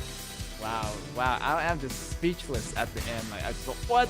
Only 5 minutes and 28 seconds? This is insane. The great combination of this composition from MAH definitely done the job. You know, the Byron, the Zhao Huizhen, everything just came in so perfectly. And this composition is really like the game stopper for MAH. Yeah. So, like you were actually saying that you are out of words. And I was actually thinking, leave us some rooms for the casting, you know? Just like push straight down the farm lane. Yeah. DE just making us, you know, make the job look easier for us. Yeah, sometimes we say like the clash lane is tanks, but I feel like Garo is more like a tank now. It's like a cannon tower. That's right, you know, like a glass cannon, but like nobody was able to get to Garo in time. And look at this goal difference, and definitely the MAH got that better lead, and you can see Galaxia only have 2 items in its pocket. So yeah, the item advantage definitely goes to MAH, and the game just, you know, went crazy, and MAH just ended the game before 6 minutes. Yes, like for Galaxia with the Meng Tian, and also for Zhang Fei, and also for Xiahou, like Swami's Xiahou, they haven't got any defensive item yet. But you can see Garo, Yixing, they all got the very first and second item out. So they just cannot bear the damage from Garo. Yeah, once that Garo get that damage up, wow. But even if you have shields, like Garo's passive ability done extra damage to heroes who have shields. So that Xiahou then with that shield is not gonna help you for those. So definitely, I would say, you know, Garo is an anti-tank marksman, and in this match, it like everything just like a slaughter, and 5 minutes and, you know, 26 seconds. Wow, that's crazy. Yep, 5:26, and it all because of Ben with the Garo, and that's why he is the MVP. So with the damage dealt like 35.7k, and also with the KDA with 504, so we can see how much damage Garo actually made. Like Ben actually throw out on top of DE in the last game. Yeah, and you can see from the replays here, he's always, you know, not afraid of anything. He just like, you know, I feel like he knows that nobody is able to take him down, so he's like stepping in the front, like chasing after Zhao Jun here, chasing after Zhang Fei, and going in at the perfect moment, and Dufu just getting caught at the wrong moment, at the wrong time. So, you know, definitely it's the ending game right here. The push is not gonna help here for Zhang Fei, and MAH just, you know, sealed the deal just like that.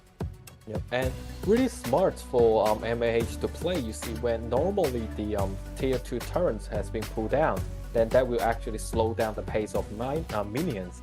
However, they were actually taking down some of the damage from the tower. So when the turret has been pulled out, the minions were not being slowed down by the second tier. So straight away they can push up on top to the highland tower. Yeah, they know what are they doing right now. Like they just, you know, push the towers regardless if there's minions or not. and definitely they stepped in front of that tower to tank a lot of the damage from minion, but everybody took turns taking that damage, so definitely is a smart move by MAH. And with that being said, they just ended the game so fast, and at that time I just like, what's happening here? You know, MAH just, you know, broke a new record here in the season 2 of the KAW competition.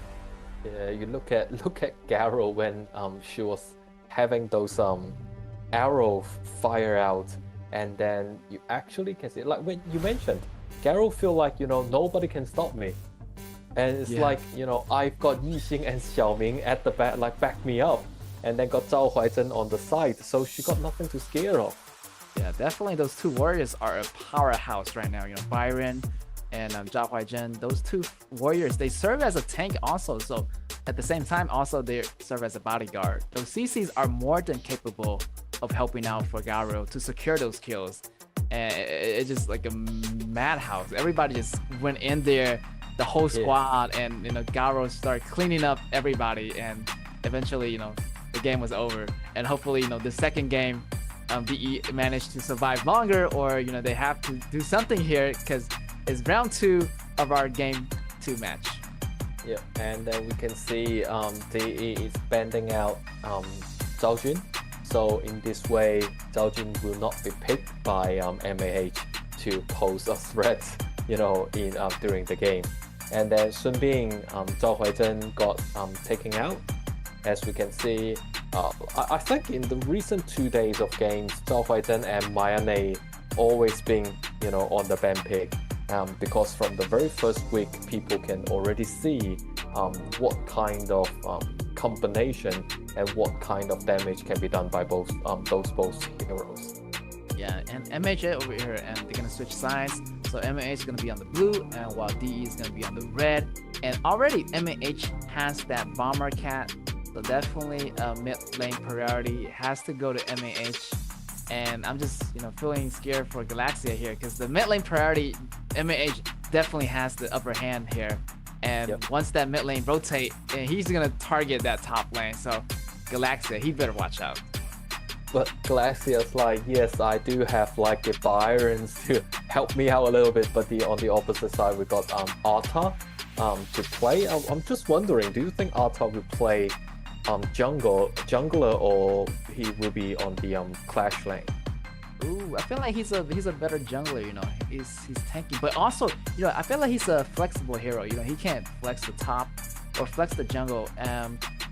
But yeah, over here is I'm not sure what MAH is thinking right now, but so far he's the jungle because, you know, AC has that. But you know, they might surprise us. They're gonna have some, you know, different kind of compositions, maybe a different warrior to go with the Ata, so they can go with a more counter jungle styles. But so far right now, I feel like he's a jungler.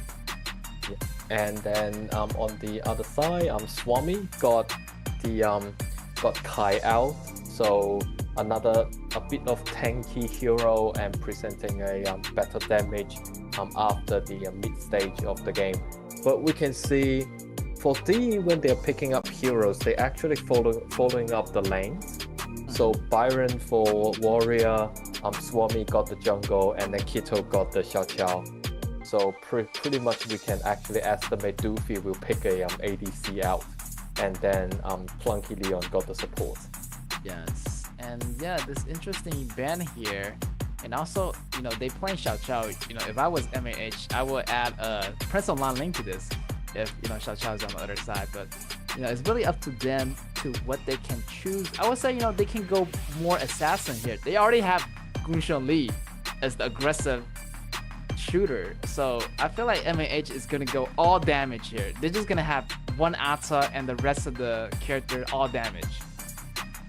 And then we got Doofy playing the Meng Ya, and see whether he will lock down or not. But the problem is for Meng Ya that the mobility of this hero is not as promising. So when Meng Ya is facing Gongsun Li, sometimes Gongsun Li can actually kite Meng Ya in a way. Yes. Actually, yeah, Meng Ya is the mobilities is not really prevalent in this character. So JS I mean that Ben Ben is gonna kite that Manyat a lot, unless it has some the extra helps, maybe from Luba Master, but Luba Master is out of the picture right now. He's getting banned, and look at here, MH doing it really nicely, having that Guangyu definitely is gonna go on top lane, and he's gonna have that fast travel speed to really assist any lane at any time. So the game pace definitely is gonna go to MAH. The heavy rotation is gonna come in, and the rotation from the mid lane is gonna be a lot faster. Top lane's faster. So I was thinking, I feel like they have an 80 or 90% chance of counter jungling because of that Guangyu and that Ata. Exactly, but luckily for DE, they got Zhuangzhou as the support. So in this way, at least Zhuangzhou can neutralize the CC from Mozi and also from the some of the skills of Guan Yu. Yes. Those damages are still gonna be there. I know Zhuangzhou's ability is gonna avoid those CCs and grants everybody a shield for a couple of seconds. So definitely it's gonna be in help with DE's composition. Those CCs won't be that of a dangerous unless Zhuangzhou is there. So DE still have some like healing ability also on that. Zhuangzhou definitely help the whole team for DE. So we can see Guan Yu can be very fast, Ata can be very fast, Gong Sun Li, and also at the Bomber Cat, a really high speed mobility hero set. Yeah. So they better watch out. Yeah, I feel like MAH here try to break their own record of 5 minutes, 26 seconds. So I hopefully DE managed to hold on, not try to make this back-to-back record breaking possible for MAH. But MAH here is he thinking what I'm thinking? Like, I feel like that Guangyu tried to do a first blood, but it might be a little bit difficult. Well, if you look at Guan Yu's skin of the game, a motorcycle, like more like a like a momentum of being fast. Yes. And yeah, the match is on the way. So MAH, like I said, is on the blue side this time versus DE on the red side. And yeah, so far the game is a little bit slower, but the Bomber Cat is already level 2 and he's rotating to the top. But DE actually caught up with MAH's rhythm. You can see that Xiao Chao and Zhuangzi are rotating at the same time. So in this way, DE can actually figure out some of the style from the fighting styles from the MAH, and then we can see MAH is trying to level up a little bit first, and probably they are going to make something happen after level 4 for each hero. Yeah, level 4 is where the magic happens, and yeah, most characters get to level 4, they have those Optimus unlock in this game, and you can see Guan Yu is being really aggressive here, jumping for that Keto here, and yeah, that helps Bomber Cat have that priority a lot on that mid lane, so he can choose to help bottom or top. Like he's free to help either lanes. And the problem is, like, we can see for MAH, in the very beginning of the game, supports will always be together with ADC. However, if you look at DE, support has not been with ADC at least till level 4 of the support player. So in this way, it's too easy for ADC players to be ganged up at the farm lanes. So Gong Sun Li has already got the gold lead. And once again, feel sorry to Glacia. Glacia's gone again. And then Swami, probably he cannot leave the battleground, and also being taken away by Alta from MAH. So this is another disadvantage once again created for DE in the game. Yes, and they are continued to fight. And look at that Bomber Cat try to get that attack on Keto, but Keto managed to flash out and survive. But here comes Guan Yu into that blue area, getting that blue in the process, so Kai will not have that blue. And yeah, I feel like DE definitely did a lot better than the first match. You know, the first blood was, you know, actually drawn at the 2 minutes mark compared to the faster first blood from the first match. Yeah, exactly. You are definitely right. But, you know, we just keep looking at the replay of Swami and Galaxia got taken out. Yes, and here, Manya getting taken out. Is a 1v2 situation at the bottom. Definitely, you know, you're going to have that disadvantage in the beginning, having that farming lane 1v2, and you are versing, you know, the Mozi and Gushon Li, so that's going to be a lot of pressure on that Doofy. And wow, that Doofy and Galaxia are facing a lot of pressure on those lane phases. Also, you see, like, this is the problem. Like, you know, the whole... Right, and Galaxia, once again, with the... Oh my god. I don't know what to say, but I feel sorry for him, you know? Yeah, definitely. But he's holding on, actually, you know. Yeah, he's trying his very best. Yeah, he's trying his very best. Having that Kai coming to support that top lane.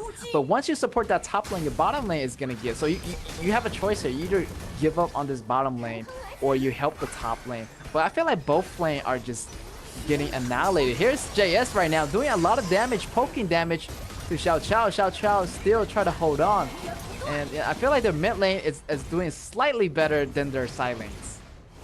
And you know, like, this is the the huge problem for DE to consider after this game is how to protect their own, you know, blue buff area, because all those wildlife has been taken out by the MAH.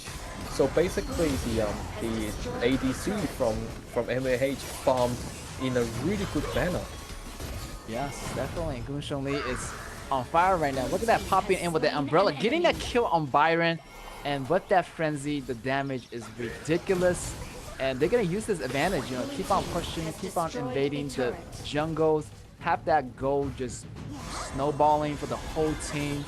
5 minutes mark already been passed, so they're not gonna break their own records, you know, from the first game. But instead, you know, they already got the, you know, a lot of the towers from the east side. Yep, absolutely. And like 5 minutes down the track, we've got like 6,000 gold lead from MAH. So this is not, you know, not good for DE at this moment. Yes, but look on the bright side, you know, they have a lot of tankier player, and they managed to survive that fight. Only one member, you know, goes down, but you know, in the first game, everybody just started disappearing. But DE definitely have tankier heroes this time. Here, you know, Byron taking down Hua, and also managed to get out alive. Yes, and he will. So definitely DE is holding on, and they passed the 6 minutes mark. So, you know, it's good. Like, they are doing better than the first round. Yep, finally they passed the 6-minute mark. But yes. And the thing is that if you look at DE's items, like, no matter for Byron, Kai or Kai, their items are still more like a damage style item. They should actually change their mindset a little bit to more of a defensive item. Otherwise, they cannot take on the damage from the Bomber Cat and Motion Lee. Yes, definitely. Maybe, you know, these second first 12 try to invade those or absorb those magic damage coming in from the pokes from JS. Definitely that'd be a great help, but I feel like they just don't have that luxury right now. Don't have that money for that, you know, item. And look at Kai here, getting attacked, but using that ultimate, try to escape. But here comes the Bomber Cat. Look at that, always harassing them, taking them HPs down to a halfway mark, and that's gonna make it easier for the team battles for MNH.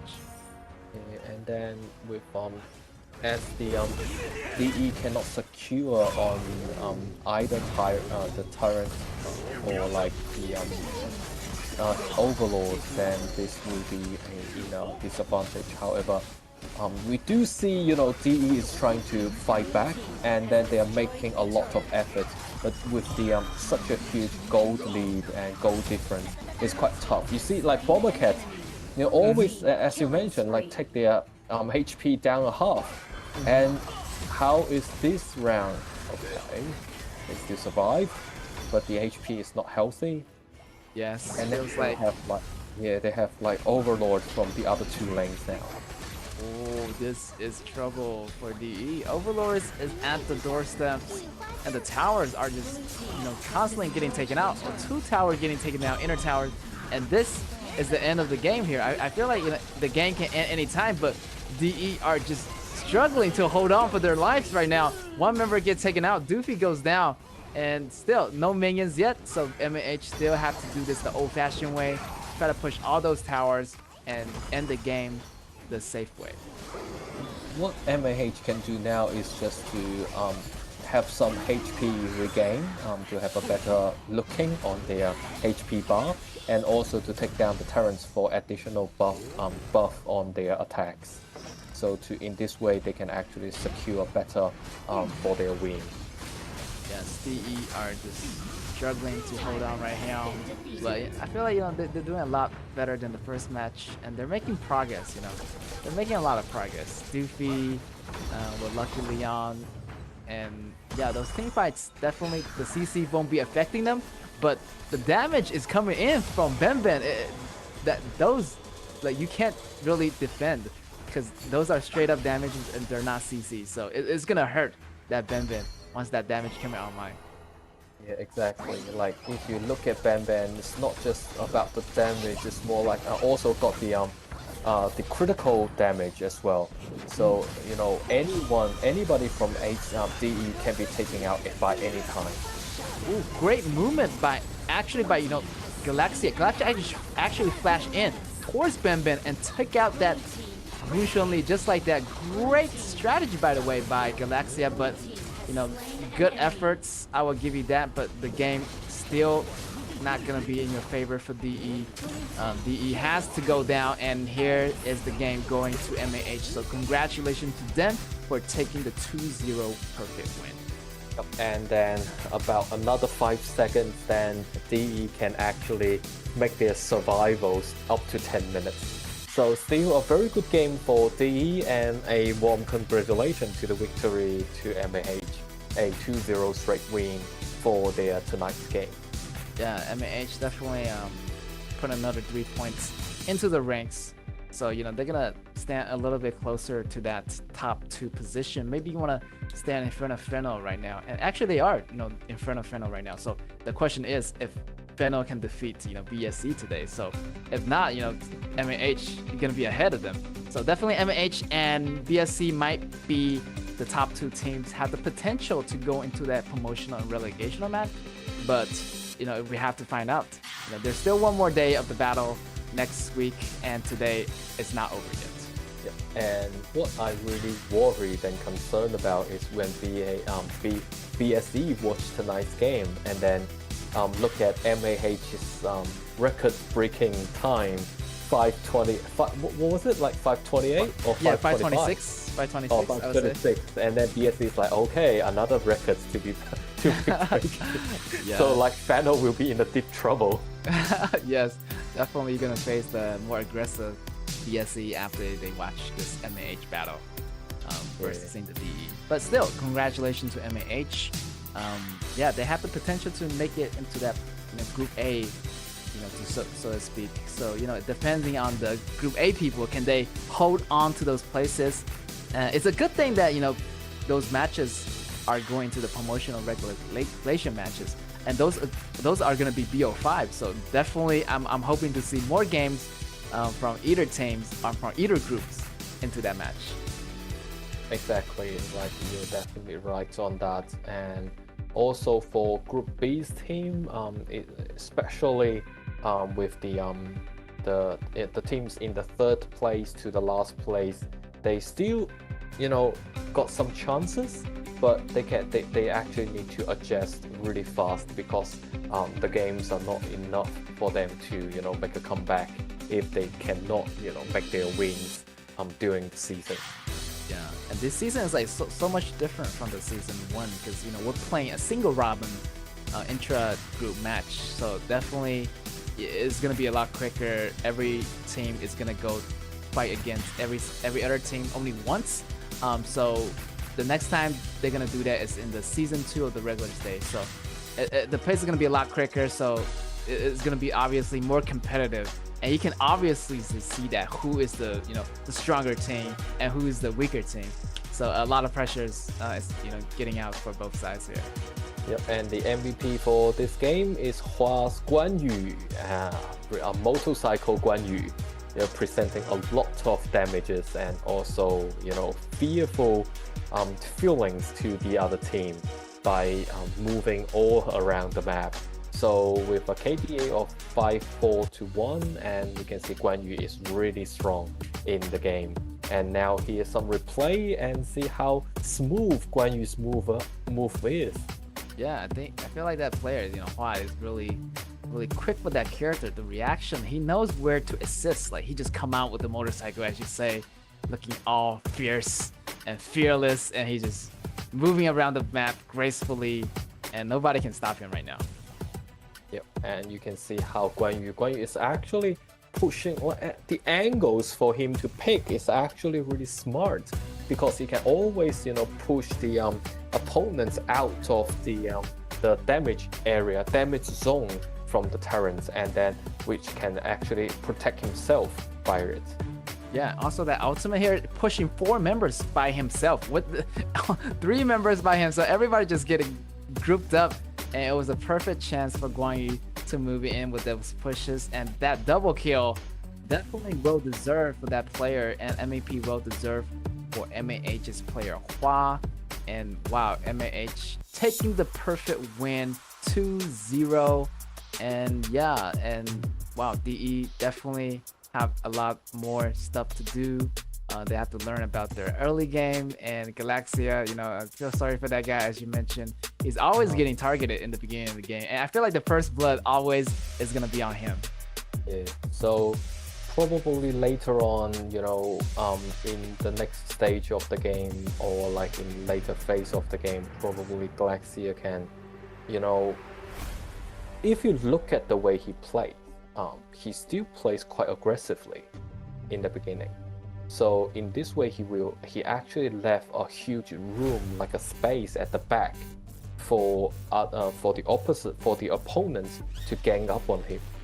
So probably he can learn to stay down, like closer to his own turret in the beginning, to slow down the pace from the opposite side.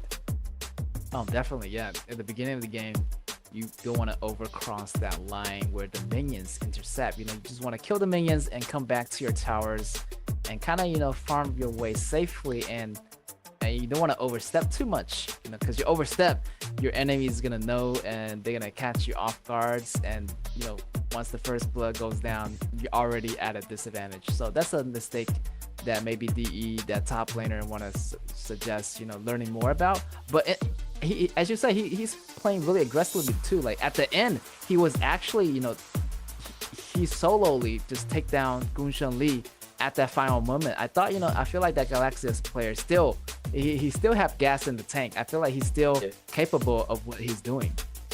Yeah, probably like next time when he is playing for the clash lanes, if he really wants to play aggressively and also cross the lines of the minions, he can actually choose Lianpo with the immunity skills. So in this way, when people are ganging up him, then he can use the immunity to get away from the battleground. So coming up next is MAH's after-match interview. Yes, let's check it out. Who's the commander in your team, and what do you think of his performance today? Blocky is the commander of our team and is doing pretty good as of now for the team. And every one of us needs lots of improvement, and we'll work on it. Okay, so this simple interview is over. Thank you. Oh, that's a fast interview. As Doofy was, saying that the commander was the team captain. So, he was following all the commands by the team leaders. So maybe, they want to do something a little bit different and adjust their playing styles. Yeah. So what happened is, their team leader, if I can remember clearly, that will be Plunky Leon, the support player. So basically, the team will actually follow up the orders and the command strategies quite straight away and carry out the execution plans. However, during this game, it's quite unfortunate for them. So hopefully later on they can, make a bit of adjustments. Yeah, definitely. And we still have two more matches for you guys today. So don't you guys go away. We'll take a short break and we'll be right back. See you later.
你在教我做事。 RTZ, they can just easily play around this Gyro, try to take more towers, but here comes Eugene. 确认击败，行动方案万无一失。喂，给挡住了，对面的身手。Double kill 。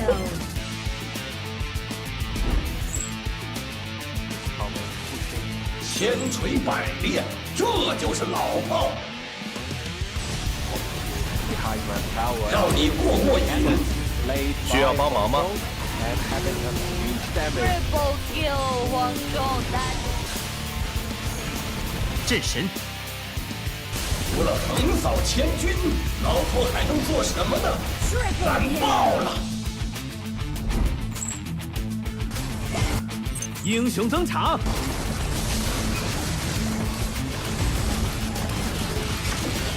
填充完毕，火力全开，完美操作。准备好了吗？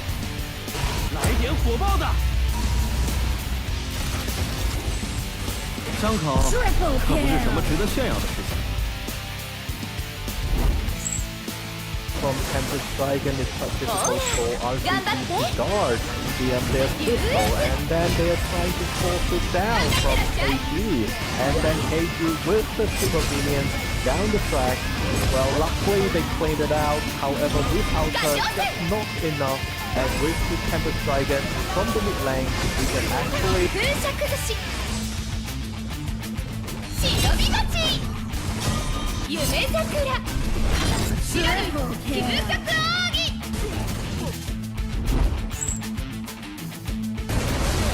方寸棋盘便是我的天地，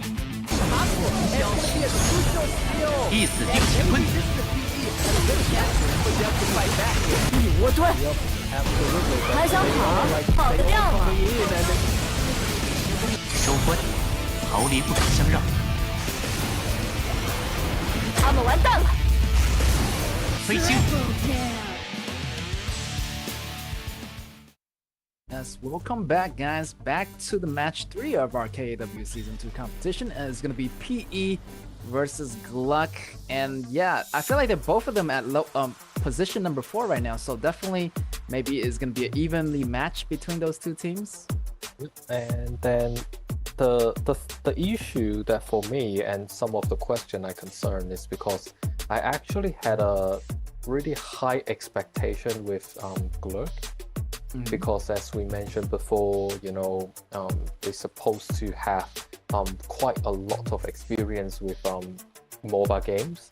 So I actually, like before the season, after I know like Gluck is coming into the game, I actually had a pretty high expectations towards them.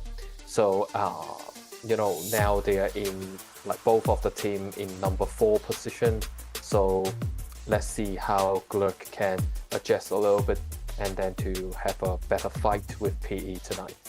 Yeah, look at the standings right now. PE's at number 4. They both have won 1 game so far and 2 losses. So definitely those teams are pretty much even in those categories. Or depending on how can their team operate, you know, can they synergize pretty well with each other? For this reason, I feel like Gluck do have the better synergies here. They have some, you know, new players, but also their main and as the new jungler for their team. And also PE, you know, they just got the loss last time from Fennel, so definitely they are switching up their playing styles as well. So those two teams fighting, it could be maybe a first draw of the day for me, but it all depends on that first minute or 2 minutes of the game to see which team are better at those rotations and those early laning phases. Yep, and then for PE, the very original lineup, we have 919 and Slayer K, Pegasus and Tom and Easy Baby. Like also really familiar team for me. Hopefully, you know, their gameplay of tonight can actually change a little bit, and because they lost to Fennel, and they can actually study a little bit, and also to check out some of the games from Gluck and to look for a counteractions for tonight's game. Yeah, definitely. PE only got the wins from DE, so yeah, there's a lot of job for them, or a lot of, you know, homework for them to be made.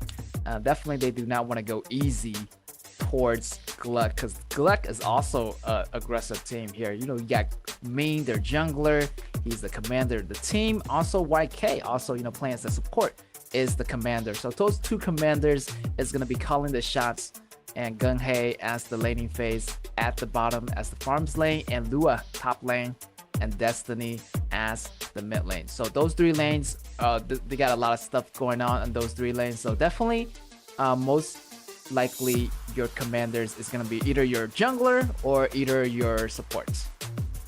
Yep, exactly. And I'm just wondering whether we might see Cui to play tonight's game or not, because as we know in the beginning, in the beginning stage, like pre-game, like previous games, we can see Cui is actually playing in a really fast style, a really fast pace, and then the team cannot catch up Cui's pace. So eventually they lost the game.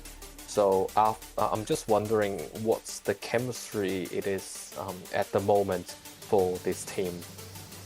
Yeah, I feel like, you know, Shui was definitely one of the great players, junglers of Gluck.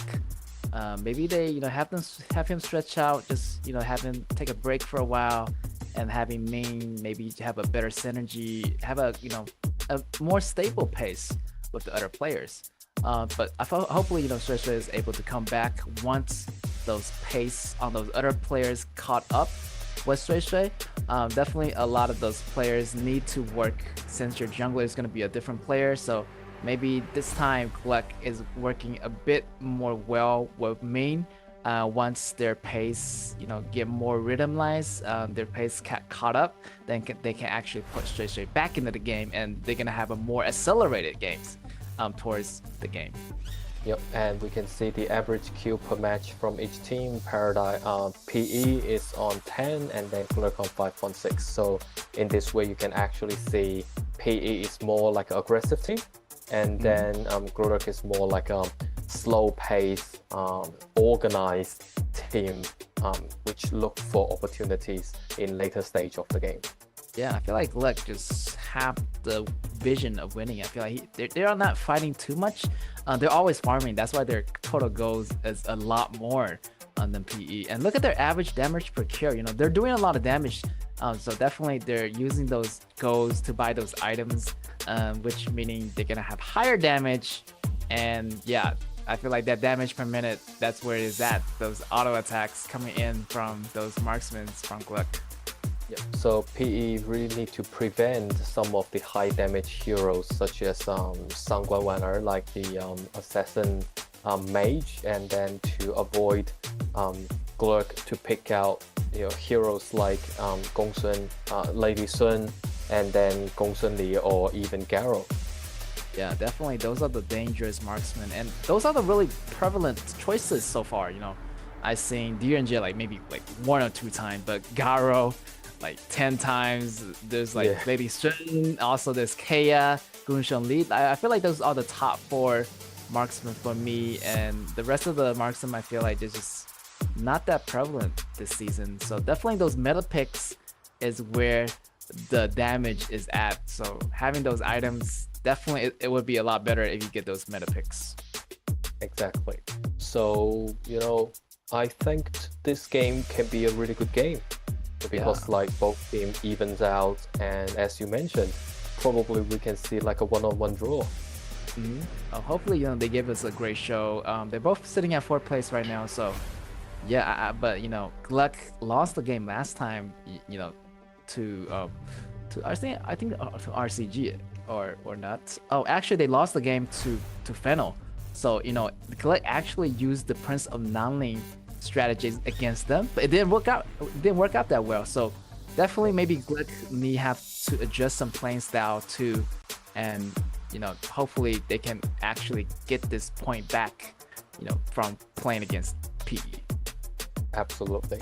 So look forward to this game's ban picks, like the BP stage, because other than Da Qiao and also Lao Fuzi and Mayane, I'm just wondering, will Glurk ban any other heroes, and especially when they're doing homeworks on PE, because PE really like to use like Xiahou, Xiahou Dun, and also heroes like Byrons. So in this way, probably Glurk can actually put those heroes on the ban. Yeah, and yeah, without no further ado, let's jump into the BB phase here. PE on your left versus Glurk, and PE already denying those junglers, and they know that that hero, the player is gonna be a really good player with that Jing in his side. So banning that out definitely put a lot of respect and a lot of pressure on Glurk. And Da Qiao, as you mentioned, is going to be taken out. Obviously, it's a really, really popular choice. They do not want to see Da Qiao on the map. Glurk has some PTSD with Da Qiao because BSC got Da Qiao in the very first place against them. So yeah, so that's the thing. And then also for PE, they got Yixing out of the way. So in this way, they can prevent Glurk cage some of them in, like to create devastated damage in the group fight.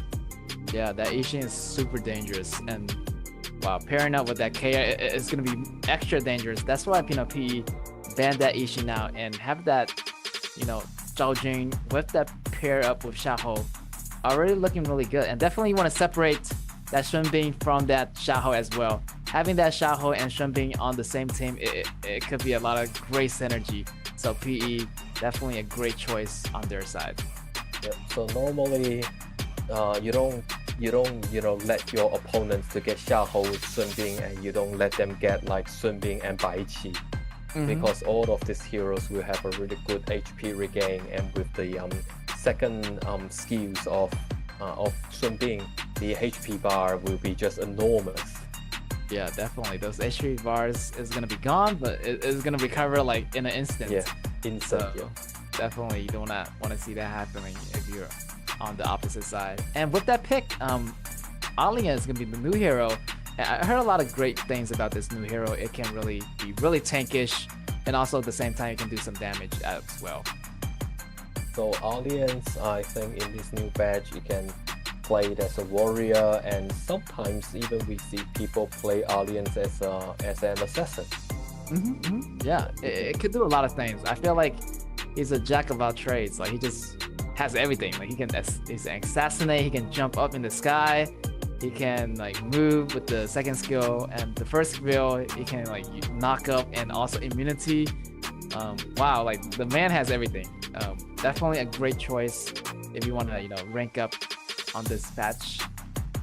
Yeah, true, exactly. And then for Glug, with the second phase of the ban picks, got Garo and Tai Yi out of the way, and if we can see PE on the other side, definitely we got Baiqi out of the way, so to prevent Sun Bing and Baiqi teams up together. And then also they are considering to take away Luna, because we know players like Ming can actually create a lot of damage, as you mentioned before, so Luna's out of the way. And then for Glurks, warrior plays, or it can like more like a jungle plays, the Zhao Huaizhen. And then let's see the final last pick. We got Huang Zhong for ADC. We do. Oh right, Huang Zhong and Luban Master. We do see a really good synergies between those two heroes in other teams when they were playing matches against each other. Yeah, and also over here, Zhao Huaizhen definitely it's a great alternative jungler, since Ming his best hero got taken out. Jing, Luna, and also Zhao Huaizhen is a great backup and a great choice actually. Ganjian is definitely a great counter to Huang Zhong, but with that mobility it might be a little bit difficult to get Huang Zhong, but still great harassment of that poke damage from Ganjian. And yeah, Huang Zhong better watch it. And also have that Charlotte, and they have a lot of people try to go after Huang Zhong, but still PE's composition is not bad. Also a great solid composition. Both sides have some great compositions. It's all depending on those laning phases, and let's see who can get the snowball rolling. Yep, exactly. And then like as you mentioned, it's a really good counter picks by Glurks to have Ganjiao Moye against Huang Zhong. So probably it's not just for Huang Zhong look out for Ganjiao Moye, also Luban Master need to watch out as well. So all of like immediately he need to pull Huang Zhong out of danger. Yeah, definitely. Yeah, PE definitely have some great mobility. Also that Zhao Jun definitely, when he put that AoE, is gonna separate the battlefield, so it's gonna be harder for Gluck actually try to come in and try to go for that Huang Zhong. So great choices by PE. So all depending on that mid game, who can be stronger. But I feel like the stronger damage is gonna belong to the Gluck side. That late game is definitely gonna go to that PE Huang Zhong side. Yep, exactly. So the problem is whether PE can survive, to that stage of the game. And because obviously Blurk with this kind of lines up, they we are expecting them to play in a really fast pace of like this game. Yeah, and here's the kick off the game here. PE on your left on the blue versus Gluck on the right on the red. And wow, look at that damage coming out from Ganjian. It's super dangerous. And already he's gonna get to level 2 a lot faster than Zhao Jun. And try to get the River Sprite, try to get those every last go possible for Gluck here. Yep, and in this way you can see Ganjian is already trying to move down to the farm lanes to present some damage to Huang Zhong. And then he's now moving back and clean out the lanes to support, to provide assistance to the farm lanes again. Yeah, I really love how Huang Zhong's, second ability, like laying those mines, it's kind of give you like a small percentage of vision in those grass. Kind of like, you kind of, sees who's coming in those grass. So having those mines on that Hwanjun definitely helped you out a lot. So in this way, he can actually have a better sight in the grass. So when Ganjiang is moving around, he can just stay out of the battlefield. Yeah. Also, like, you know, those enemies, when they step on it, they get slowed. And also, you know, this Hwanjun gets shield provided to him from those mines as well. So that's how, you know, Hwanjun can be tank and also kind of have high damage at the same time. Yeah. And we can see Gurk, both of the team, they're still not trying to, you know, have a really fast pace, and they are moving steadily. But the problem is for Gurk, if they continue in this in this manner, probably, you know, in the later stage, then they cannot bear the overall attacks from Hwangzhong. Yeah, so definitely Gluck wanna choose to be more aggressive, and you know, Zhao Huaizhen is moving in towards that red side of the jungle, but still, like, they're at a disadvantage. They don't have enough people there, so you know, they're still taking it really safely. Maybe just waiting for everybody to get to level 4. I know that Shenbing is still level 3, but he's also almost making it there, so he's gonna have his abilities ready for that level 4. Well, I think the problem for Gurk now is their intention is a bit way too obvious. So PE will actually play just under their own terrain to avoid those kind of gangs.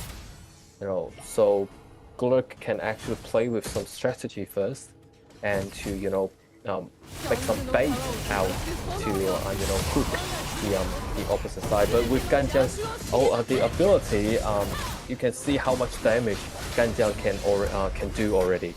Yeah, 919 got assaulted there by the Ganjiang ability. He has to go back to recover. And yeah, like you said, like Gluck need to make something happen here. Try to make some bait or something, because late game, definitely that Hwanjun is going to be a lot of trouble. Here's the first blood already. That ultimate by Ruban Master actually pulled in, you know, Zhao Huaizhen, and they managed to get that first blood already. So definitely PE just playing defensive. I think that's gonna be their strategy here. Yep, they just play defensively, and then to let you know, to dig up a trap to trap Gurk during the game. Just then, as you mentioned, you know, Luban Master pulled Zhao Huaizhen within the attacking range of the turret. So Zhao Huaizhen got took out. You know, that's the first blood. And in this way, you know, P can actually just take their time, play slow, and, you know, create their own pace of the game. Yeah, but Gluck is not gonna let you do that. They are, you know, being also aggressive, try to take down the Tyrant, but it might be a little bit risky here. They want to back off for now. They think someone is coming, but let's look at this replay here. The aggressiveness coming from Zhao Huaizhen is not going to be enough to pull in while underneath the tower, underneath the attack range of Hwanjun's ultimate. And wow, he just went down just like that. And just for some further information to the audience, like for Zhao Huaizhen, he need to like damage he bears on himself can actually, you know, like a mirror back to the other side. However, if it's too much, then Zhao Huaizhen will be gone. Yeah, and here's Gluck actually bouncing back from this, and definitely, like you say, they use someone as a bait to draw out PE, and PE fell right into the trap, and everybody just fall just like that. 3-for-0 trade. Well done on Gluck's play right there. And that is a really good play. And at the end, probably PE cannot save the farmland's first turn. Yes. Well, actually, they did. Yes, but not for long. Easy baby, try to hold on. But Hwanjun is here, is going to be protecting that lane, and it might be dangerous here because Gluck Ganjiang is in the grass, and here's the initiation coming from Zhao Huaizhen, and Tom is in trouble. And wow, double kill for me. So this is the bait. Yes. That was a very clear bait, you know, set up by Gurk. So, you know, Hwanjun need to be really careful now, because with the you know, such a minimum HP bar on the turret, then, you know, the ability for Gurk to gang on and also assault Hwanjun will be a lot, you know, convenient. Yes, and also here, the top laner say, "Hey, teleport into the bottom lane," but he gets punished. So he has to fall back, and that's gonna leave the top open. Hwanjun has to go top. That leaves the bottom open, and here's Easy Baby fall down. And Pegasus going down. The bottom tower goes down with that. So definitely that Slayer K, that action is gonna cost PE the tower and 2 of the lives of their players. You see, that's the lesson PE should learn. You know, you don't jump into the bait just like that. You need to, you know, look for the grass and then to check out who is in the grass. Otherwise, the results can be irreversible. Definitely check the grass, make sure there's no enemies before starting to engage. And I feel like they're just a little bit too rushed on going in without checking, so the consequence, you're gonna get punished for that. And yeah, your tower is gonna get destroyed. And even though you get the Tyrant, I feel like Gluck is still ahead in those kill counts and that go lead. Yeah, true. And also you can see now PE is trying to fight in a group. However, in this stage of the game, Gluck is just start to clean out all the minions in the three lanes. So it's really tough for PE to protect each lanes anymore. Yes, and also I'm just waiting for a great initiation by Easy Baby, but it's gonna be hard because Gluck's members are scattered across the map, so Easy Baby can only pull at least 1 or 2 members. But here's the battle here, skirmish. Gunhei try to go after Pegasus. Pegasus has to back off, but the poking damage from Ganjian, like you still can't forget about that. It's dangerous here to move in on those Gluck members. Yeah, most of the time if you want to, avoid Ganjian's attack, is pretty much to stay close to him. But in this way, you can see obviously it's really difficult to get close to Ganjian. Yes, and Ming kind of overstepping a little bit, try to go after that Hwanjun or that back row, but absorbs so much damage, but none of the Gluck player was there to help him out. So he goes down pretty fast. But in the meantime, they were able to get a tower out of that. So, that's still a not bad trade, but Gluck just want to back off for right now until they get their jungler back on the map. And the only thing I wonder is why they cannot, get the Overlord first before they try to, go up to the high ground turret. Yeah, still I feel like they're a little bit too rushed. Once they, feel like they got the advantage, they just want to push and push. Maybe they just want to, regroup first, and after they find the more perfect opportunity, they can actually go all the way. But right now, PE still have the advantage, still have the capability to fight back. Here's Easy Baby, try to make something happen here, but only got Shrimping instead. This time they actually got the Overlord. So in that 30 seconds, they're gonna be another shot of an Overlord. So this is a great time to get the Overlord, so they can get a double Overlord. Exactly. So let the Overlord stay, continue to have the Overlord. And now they're trying to have a team fight now, and they're jumping in. Yes, Ming doing some damage in the back, but in the front. Look at Gunhei doing damage, but got pulled in by Easy Baby. Easy Baby is doing those trades. Easy Baby has to go. Only can save 919. The fight is still happening. Hwanjun goes down. Pegasus goes down. 919 is so low. He has to go back. The Overlord is heading in. And wow, Gluck is trading 2 for 2 here. And you can see the huge damage done by Ganjiang already. So if you let Ganjiang to farm up for another 2 to 3 minutes, then the damage from him is something that you cannot, you have to be very serious with those damage. Yeah, and also that trade there, I feel like Gluck was better because they traded 1 support and 1 marksman for 1 marksman and 1 mage. So definitely trading that mage for a support is definitely going to be worth it. Easy Baby, try to make something happen here again. Flash is going to be forced out from Gunhei. Gunhei still chasing Pegasus and the rest of the members. They're getting surrounded. Here's Ming with the initiation. Overlord goes to Gluck. And wow, Pegasus goes down just like that. And PE just on a run right now. Yeah, and then you can see Xiaohou is going nowhere. Everyone is following up to him. You know, Xiaohou is in a very dangerous situation, and he is eventually gone. So in this way, 5-on-3. Luckily, Xiaohou got the Shadow Overlord on their side. But however, you know, for Zhao Huaizhen is getting the current. So at the end, they will have a better buff on them for the attack. So it's quite difficult for them to, you know, guard the tower. Yes, I feel like they're gonna get double dragon here. They have Tyrant buff, Dark Tyrant buff, and now I feel like that last fight everybody was going for Genhei and a little bit overcommitted by the PE members here. So that's why, like, you know, they were just on a run because, you know, Zhao Huaizhen came in and they were just too deep and they couldn't get out in time. But they managed to get out only losing one member, just Pegasus. Exactly. But definitely PE wanna be careful in those big teams. Absolutely, and you can see like they all coming up on the high ground turret, and then the problem is how much effort Sun Bin can do, and then everyone is going in. Huang Zhong is going have the ultimate, but it's not enough. A high ground tower is still remain, and luckily PE side they got Pegasus got the Zhao Jun still separates the field. However, Glurk is still waiting for the next round of the minor minions, and they're about to make something happen. And the problem is whether PE can stay alive or not. Ooh, I feel like luck came what they want to do here. They got Tom in the process, and look at that Ganja Moyet double kill. The damage is scaling so well for them. I feel like luck, maybe they can try to end the game here. They got 2 tower already, and the rest of the team just are feeling so low.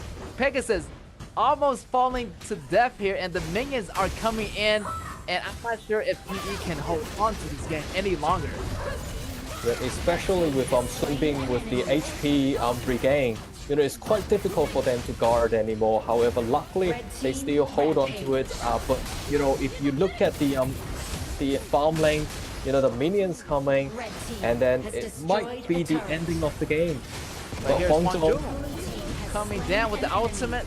He's gonna protect the towers for now. Double kill, almost a triple kill for Huang Zhong, but still great fights for Gluck.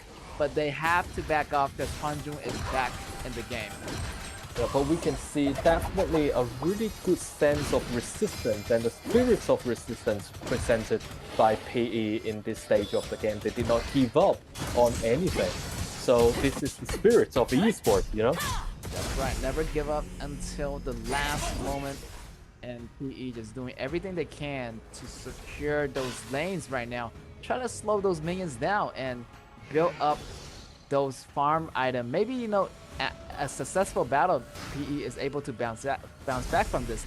But it's going to be a lot difficult because Gluck have a lot of initiators on their team. They have Ganjan, the long-range poke. They have, you know, Zhao Huaizhen with initiation. And here's Slayer K in trouble. Try to fight off 2 member by himself. He's going to use the ultimate, try to stay alive. But it's not going to work. Pegasus falling super low and get taken out by Ganjan. Only 3 remaining members left, and this is gonna be a 5v3 situation. 3v3 actually. The other 2 are moving in towards the other lane, and another one, the same situation. PE still try to defend. So once again, another 5-on-3, and then they need to take out Huang Zhong, and then otherwise they can, it's not able for them to move in. You know, Huang Zhong's overall damage is really high now, but with the super minion, they're focusing on taking out the crystal, and eventually, congratulations to Glurk for tonight's very first win. Yes, congratulations to them, and they had no choice there, you know. They couldn't take out Huang Zhong, so definitely they just go for the crystal, the easier target instead. And yeah, they made it out alive. Congratulations to their game 1 goes to Gluck. And wow, I feel like Gluck does have the better synergy here. Definitely PE has to do a better job at protecting Huang Zhong, and Huang Zhong just getting initiated all the time. Exactly. Like the thing is that when you have such a, you know, huge number of people, and then only, you know, ADC you have is a very fixed settled ADC, so that would be really dangerous for the team in the later stage of the game.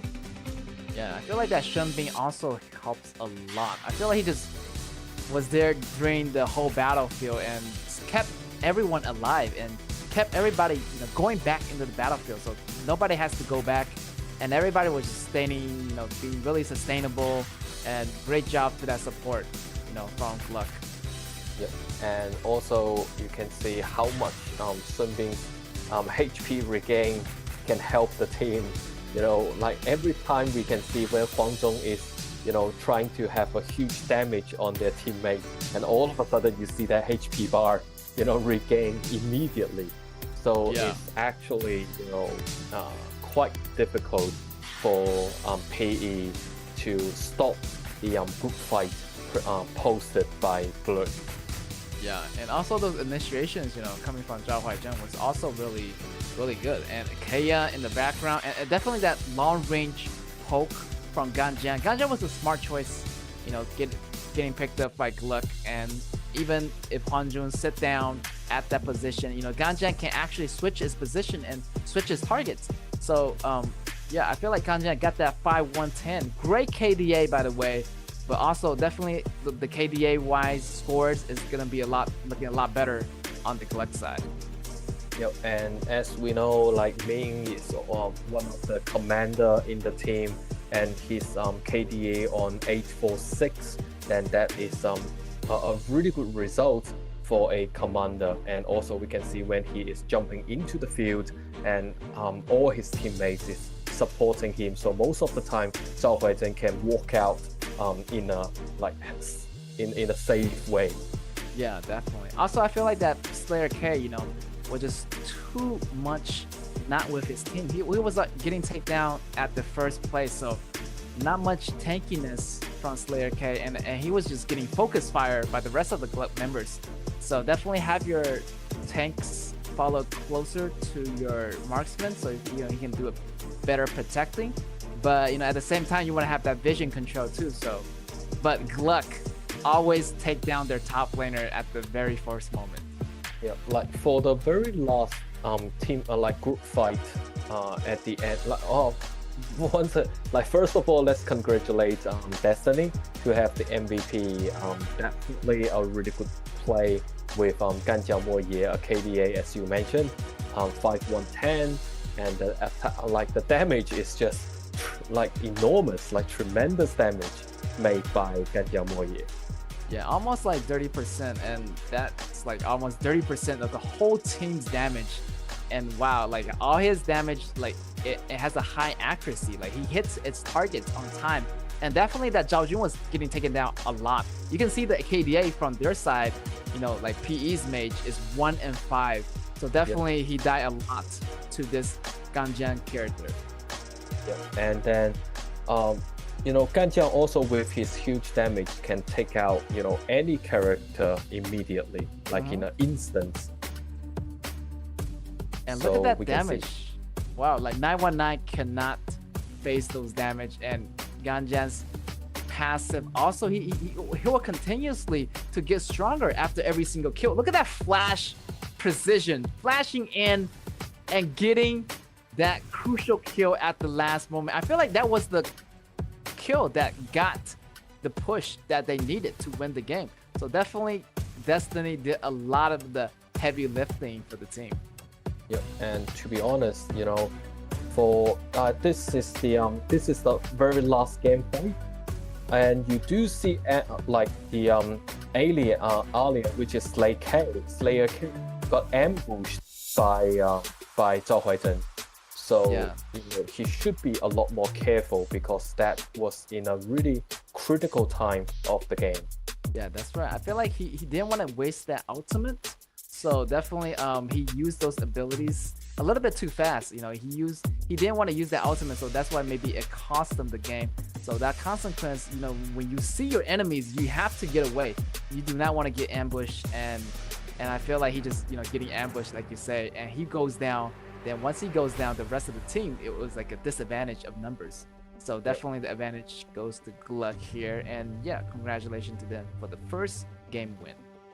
And then, but like at the end, we can see PE is trying their every effort to play against Gluck. So hopefully after this match, PE can do a little bit of adjustment and see what kind of, in which aspects they can improve a little bit, and then to at least make a comeback, like to have a one-on-one draw with Gluck, so they can both still stay in the 4th place.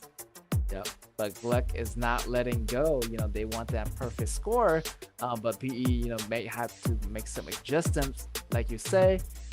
Maybe have a different composition. I feel like Alien, the player wasn't playing its character to the maximum potential. So definitely, they might want to do some change of styles on that top lane. But the rest of the composition is pretty well played. Very well played. So for the next game, we look forward to the performance of PE and see how Gluck can secure their victories over PE tonight. Yeah, definitely Gluck over here. Their synergy is definitely a lot better. Also, they lost the last match, but no worries. They're coming back a lot stronger against PE. So all these teams they're progressing to be a better team. So that's what I like to see in these esports arenas. Even after a loss, they always progress to get better every single round. They learn, they get better and better. So yeah, best of luck to them. Yep, you're absolutely right. And by tonight's game and also some of the games a couple of days ago, we do see like probably they watch some of the KPL games as well, because with some playing strategy, like in-game strategy, we can see some familiar feelings with KPL's team. Yeah, definitely the Alien also is a really prevalent pick these days. So definitely they are prepared for these KPLs, try to imitate some of those compositions from those KPLs plays, and yeah, they're gonna see those KPL case is gonna be really useful if they try to learn from those. And with that said, that Da Chao is gonna always getting banned out of the picture here, and also Jing continuously getting banned out over here, out of the play. So yeah, definitely Paradise Esports, they know what Gluck is thinking. Yep, and then for Jing to be banned, just like last game, probably some of the really high damage assassins like junglers, jungle hero will be banned, and then Zhao Haizhen is on the ban list, and then well, Bombercat once again being put on the ban position. So I feel like Da Chao and Bombercat will always be banned on the for the very first round of the ban picks. Yeah, I feel like they both have a higher chance of getting banned, more than the other meta picks. Those two are dangerous picks for either side, and seems like that Gluck is gonna pick on that Tai Jinan. And finally, we see Lam. I haven't seen a lot of assassin like Lam these days, so PE might change their playing styles and having a more assassin type of jungler. And like you say, Nimpo is a great pair with that Lam for those compositions. Yep. So in this way, we can see Gluck will definitely would like to post to actually give a second life for the ADC. And the problem is how fast PE can actually take Tai Zhenyan out of the way. Yeah, also here Ming got his Luna back, so finally might see some great Luna mechanicalism gameplay here in the second game here. And also Yixing is getting picked up, so great composition already setting up for Gluck. And this John Fei also is a great additional to this already tankiness team of PE. Yep. So what happened is we can see by taking out Garo on the second round, that means a really high damage ADC will not receive a second life. And then on the other side for Gluck, Gan Jiaomo is on the bending position to avoid PE to use. Oh, they actually changed it to KAW. So then for PE they can for Glurk they can avoid PE to have a high mobility and then to have a really fast gaining position. Yeah, seems like a lot of the popular ADCs are getting banned out. KAW, Lady Strand, Garo. I feel like Hwanjun is still there. But they have maybe not used Hwanjun this game. They might want to use a different marksman against Gunshan Li. Definitely having that limp pull on PE side is gonna be those big battles. They're gonna have a lot of knockups for PE. So definitely, maybe that Deer and Jit may be a good choice because his second ability can actually serve as a purify skills for those CC combos. Yep, and then they got Meng Tian on the list. So in this way, Meng Tian can present us as a really good tanks. So to protect the front lines, and then got Taiyi at the back to protect the back lines. So in this way, the ADCs and also for Yixing can actually be a lot more safer.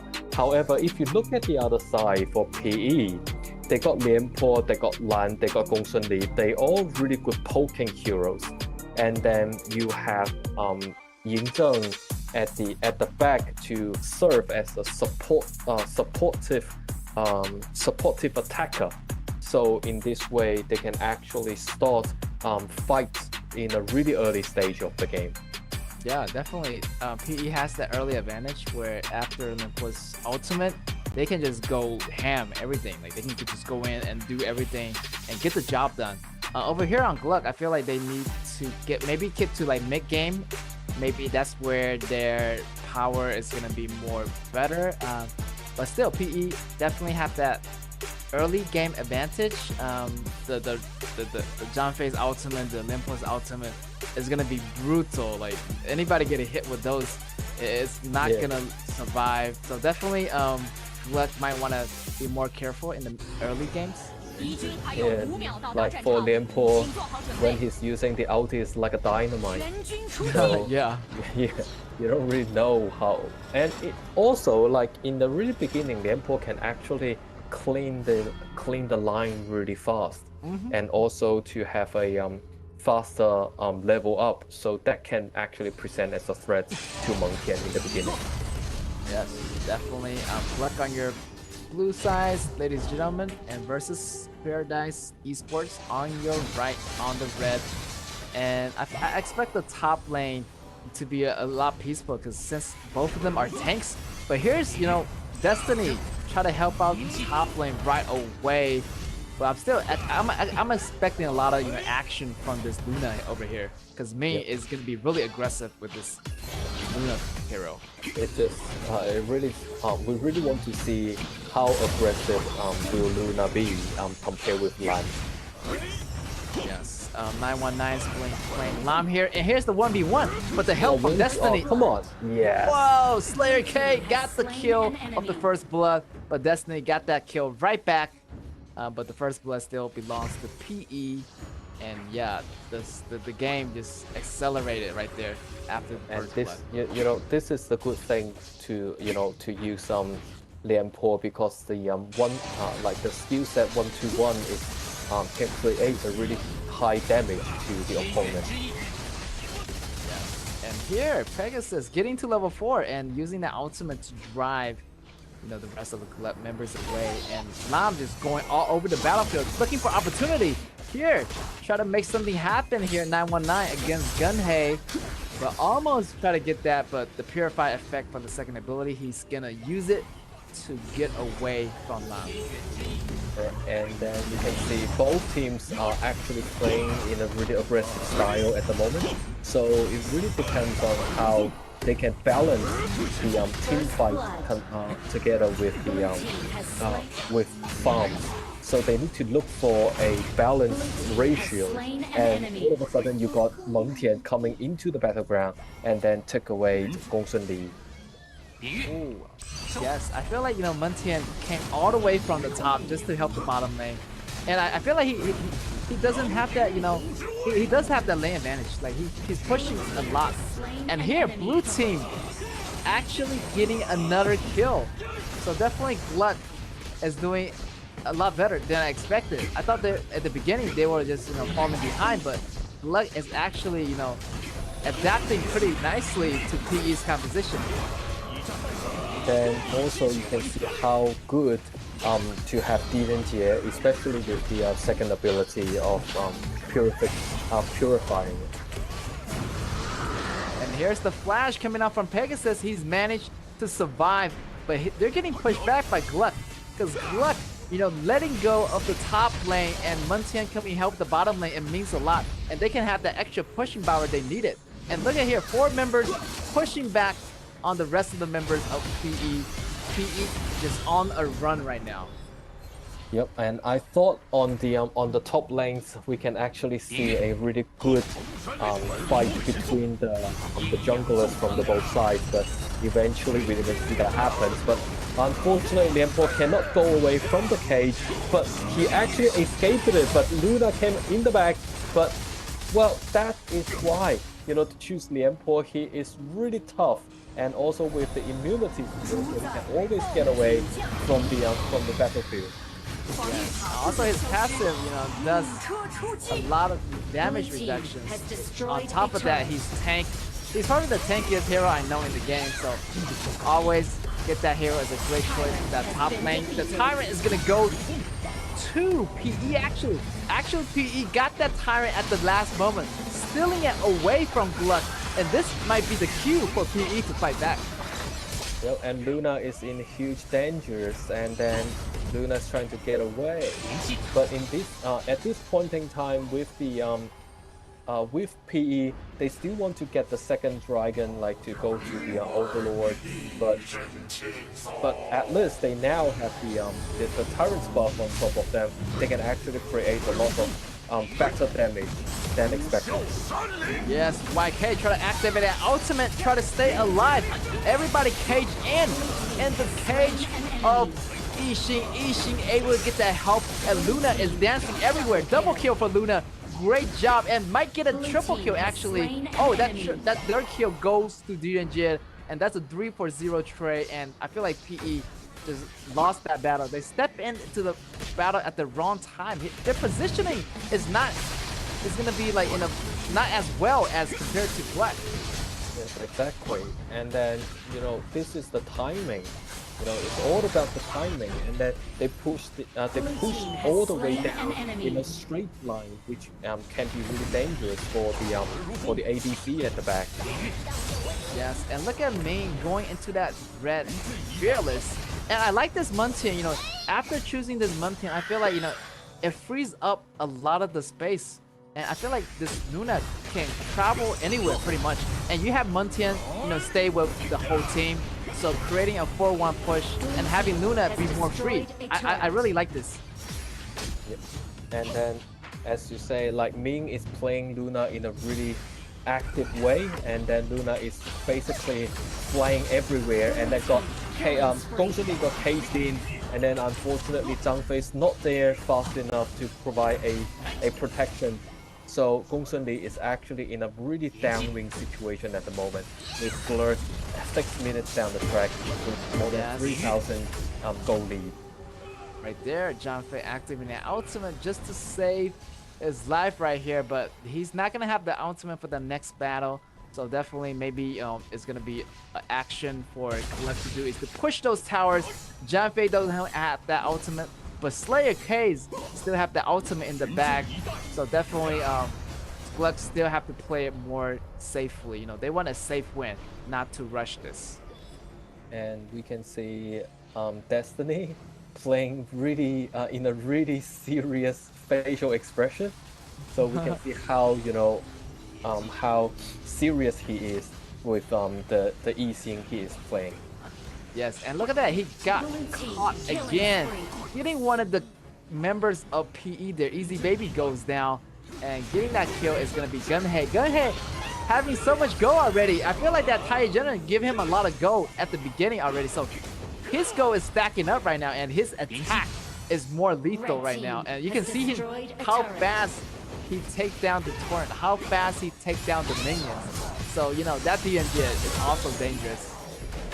And then you see Lan is going to fight with Luna, but it's, you know, Luna got such a good CC and then flying away, and also with the blue buff on top of Luna, and then with using Cage in, you know, Gongsun Li once again fall down, and you know it's now 11-1 just in 8 minutes. So you know it's really dangerous for PE right now. Yes, and great initiation from YK. You know, YK has been doing a lot of great initiations and setting up those kills, setting up ADCs for success. And yeah, getting those kills for Ming and for Gunhei means a lot. Look at that Gunhei's damage. Second ability, just not being fearless. And look at that initiation by Gunhei. Wow, he is doing a lot for the team. Yeah, exactly. And then you can see,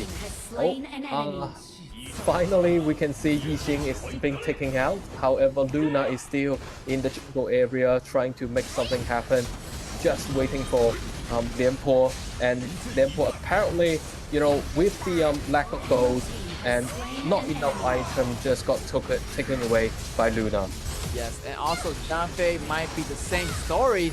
He's getting constantly CC across the map, and blue team is unstoppable right now. And look at that chain combo.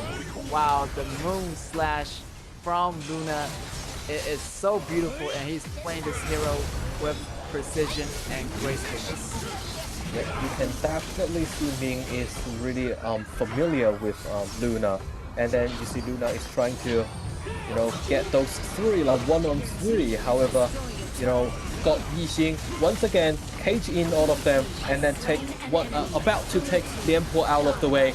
And Lianpo is gone with Zhang Fei. There's nothing Zhang Fei can do because Zhang Fei doesn't got the ultimate yet. Yes, but also it took forever for PE to take down just one Luna.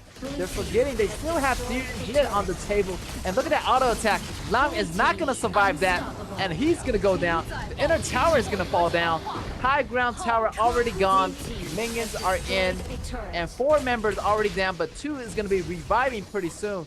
But that is not going to stop Gluck from destroying the base. And it's going to maybe just going to slow down a little bit. Pegasus with that play, but it's not going to be enough. Yixing has the great CC and double kill here for DNG. And probably this will be the end of the game because the super minion is coming in, and only with Lianpo and it's just not enough. Gongsun Li is not enough. And then Lianpo got a CC, however, being blocked out. And then Lan trying to be the hero of the team, however, still got taken away by Luna because Luna got such a good CC and such a good damage. And with the minion in it, and also Lianpo trying to push the minion out of the way. However, we still got Taiyi and Luna in, but other players is coming out, so they have to retreat there. Yeah, everything just feels very, very chaotic right now. You know, the battle inside the base. You have people reviving, you have people coming in. Definitely Gluck needs to fall back and regroup, and they don't have that number advantage. But right now, I feel like you try to fight back with this Overlord. And this is actually one of the most intensive fights we haven't seen for a couple days. So now, got the current, but they're trying, like, PE is still trying to make some miracles because they are all grouped together. However, with this kind of group, if got Lunas coming in with the CC, then, you know, it's really hard for them to get to escape. Yeah, Luna can just go into the back row and come out of there any second, so yeah, it's gonna be a little bit difficult for PE if they want to stop Luna, and definitely Luna is much ahead of Lam. You know, Mei is ahead of 919 in terms of the go count, so maybe it's, you know, better for PE. Maybe they want to be on the defensive strategy for a little bit, but every time, you know, PE is getting forced into the big fights. But you know, for Zhang Fei just used his ultimate, you know, he actually wasted it because only, you know, Luna and Tai Zhen is there, and other people's not around, so he can really save the ultimate for later stage, just like now. Yes, definitely the ultimate would be better, a lot better right now, but everybody just ganging up on the crystal right now, and they got a huge minion wave coming in the mid. Here's Injun falling. Who is gonna clean up the minions? This might be it for PE here. Everybody just getting overwhelmed, and here it is. Gluck, congratulations to them for taking that win. Yep. So held out of the fight, and then we have to say, you know, Gluck did a really good job in pushing down the lanes, and then PE also tried their very best to make a difference, because we can see PE is playing in a really aggressive manner in this game. So they did their job, they did their work, and we do think PE have done their homeworks, but unfortunately they cannot take this win against Glurk. So once again, congratulations to the victory of Glurk. Yeah, I feel like Gluck's, jungler Luna, he's doing so well. Like, he's just carrying the rhythm for the whole team for Gluck, and I feel like nobody on, PE side, they don't have like a Dunghwan or a Janlan just to stop that Luna from flying. So it definitely is gonna be a lot difficult, and I feel like there's no CCs capable of stopping that Luna. Yeah, because like Glurk actually picked up Luna, I think by the second or third choice. So in this way, PE should really consider in what way they can stop, Luna dancing with the moon. Definitely. Gluck jungler is very super scary. So definitely PE did a great job of, targeting that player in the first game. But the second game, that's also, you do not want to let your enemy jungler get their best hero. So maybe PE want to do a much better job at those fan pick in the second game. Yeah. So hopefully PE can continue to, make some efforts for improvement and optimizing their own strategies for the coming game, because by losing to Glurk, they are actually ranked second last in the in Group B at the moment. Yes, but they still have a lot of chance to catch up. Only top 8 get to make it into the playoff. Hopefully, Gluck is able to stay, and good luck to the rest of the team for catching up if they want to be in the playoffs as well. But today, wow, we've seen a lot of fights, and as you say, like, we haven't seen this kind of big of a fight for a very long time already, and that was a great fight by Gluck and PE inside the crystal area. Absolutely. So I think it was actually started like 2.5 minutes or like 3 minutes, and both teams start to gang on each other, and then ever continue to like 15 minutes after they finish the game. Yeah, in the beginning, actually, Slayer K got that first blood, and which PE actually done a really good job in the beginning. Having that tanky players, having those tankiness, but I feel like the Tom on the bottom lane wasn't doing really well, because you see Gunhei's KDA is much better. I feel like he almost doubled the goal versus Tom. So having that Titan Gen is super important. So definitely on the bottom lane, Gluck laning phase wise, definitely win the early game on that laning. So it puts a lot of pressure towards that mid game on PE, and which it collapsed on them in the late games. So if we look at the dashboard, you can see basically every one of Glurk's team members actually participated in very much all the team fight. So it's very even out in the team fight. So in that way they can have a better synergy within the team. And then if you look at the KDA from the both sides, 24-6-51. Wow. And how is that 51 came out?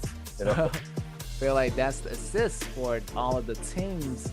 And yeah, I feel like that Taijunen did most of the assists. And here it is, YK with the Taijunen is gonna be your MVP. Look at his assists, 19 assists. I feel like he was just there for every single team fight. His team fight rate must be really high, and he came in and he kept his ultimate alive for his players. So yeah, great job to him. And as you can mention, that he's one of the members that's commanding the team with me, their jungler. And yeah, we can see from the replays that he's pretty much there every single moment, protecting the whole team. Yep. So for 太乙真人, a very good hero to use. Additional gold, additional life. So in this way, you can actually provide your teammate a really good protection. Yeah, look at the replays here. Right here is still the early games, around that 3 or 4 minutes mark. But once you go past that 8 minutes, you can see that Mies is already 14 level. He is crazy. He's just dashing in and out of the battlefield, just like that, and he's disregarding the towers and everything. Yeah. So here's the thing: you can see Luna dancing, and such a high damage can be done by Luna, and such a smooth play by Luna. And also at this very last team fight, you can see P is trying to gang on Luna. However, they didn't realize Yixing is at the back. All of a sudden cage in 2 of their players to took them out of the place. Yes, and at the final minute, I feel like Lam really did something unexpected. He actually took down 2 members of Gluck pretty fast, but everything was just a little bit too late, and the timing wasn't good enough. So definitely Gluck got the ending push that, and Gluck really came out on top this time. Yep. So as you look at this, that's why a lot of people will choose Yixing to play, because the cage is just too effective, during the group fight. Yeah, that cage is wow. Like it blocks so many objectives. Once you're in that cage, you're open to CCs, you're open to damages from the ADC and Luna, and definitely do not want to be in that cage. And I feel like Yixing is a great popular meta pick. Either Yixing or Zhao Jun. Anything with the AoE ability for that mid is gonna help that team fight tremendously. And also one of the interesting facts is that Yixing's cage cannot be resolved or neutralized by Zhuangzi. So in this way, although like from the other side they choose Zhuangzi, they still cannot, help the teammate get out of the cage. Yeah, and also that Yixing cage also definitely divide the battlefield into 2 parts. So whoever have Yixing gonna have that better CCs. Unless maybe we see Haya, take Yixing out or take other members out. Also as another popular meta choice, but I haven't seen Haya a lot in today's game, so maybe we're gonna see it in this next coming up game. For BSC against Feno. So maybe that's what's gonna happen there. So I'm really looking forward to that match. Yep, exactly. So this is like the 3rd game of today, and finally we see Glurk, using their strategy and using their experience. Eventually, they secure this victory against PE. Yeah, I feel like it wasn't that easy at first, but eventually Gluck done it against PE. So yeah, congratulations for them for winning. And yeah, the synergy is a lot better. I feel like having that 3 points, it definitely feels good. You do not want to have a draw, or even worse, you lose in the game. So this 3 point definitely gonna put a lot more confidence on those faces for Gluck members. Yep, true, exactly. So I'm just wondering, how PE will adjust themselves for the next game, because if they cannot, do it properly or effectively, they like PE and DE will be out of the season. Yeah, definitely. They have a lot to do. They have a lot to catch up. And yeah, we're gonna go into this interview here in a moment with one of these teams on today's matches. 觉得今天你的哪位队友表现的最好，以及你觉得他进步最大的地方在哪里？ So which of your teammates do you think that performed the best today, and at which point do you think he improved the most? 今天我们中辅表现得很好吧，好像中辅一直有先权，并且我们中路今天输出量也挺多的，我觉得他今天表现特别好。 Okay, so this competitor says that their mid and support performed very well today. They have the right on the lane, and they also made very much damage. 然后第二个问题，在今天的比赛中，你觉得自己的表现怎么样呢？有没有什么地方你觉得还可以进步一下的？So how did you feel about your performance in today's game? And is there anything that you need to improve? 我就是怎么觉得今天，稍微我自己的反应有点迟钝吧。我觉得今天感觉不是特别好。我觉得我要是感觉有点好的话，有好几个我可以表现更出色的地方，但是今天我觉得有点一般般吧，不是很好。Okay, so this competitor says that his performance today is just so-so because he is not in a very good mood. His reaction is not very quick, and he thinks that the next time he can do better. Okay. Wow, that's Lua from your top laners for the Gluck. His reaction definitely is a little bit slower. He also admitted himself. Maybe, he was just not in the mood. But still, Gluck managed to win the game. So definitely congratulations to them. Yep, so this way we can see a really humble player, and when he's saying he's playing really his reaction is quite slow, but as you mentioned, they still managed to get the win. So eventually, congratulations to Gluck for such a nice victory. Yeah, also that meme, he's really versatile with all the assassin heroes. So I feel like almost every single team is gonna know that now. So definitely they're gonna ban out that Jhin or that Luna every single round. So expecting a lot of those heroes getting banned out from me. And we still have our last match coming up for you guys today. It's gonna be BSC against Fennel. So we're gonna take a small break and we'll be right back. Yep, see you later.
RTG, they can just easily play around this Gyro, try to take more towers, but here comes Eugene.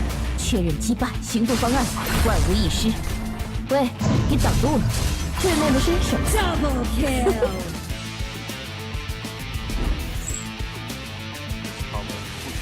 千锤百炼，这就是老炮。让你过瘾。需要帮忙吗？ Triple kill 黄忠丹。战神。除了横扫千军，老头还能做什么呢？干爆了！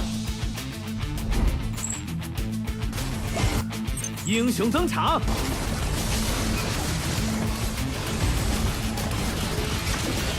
填充完毕，火力全开，完美操作。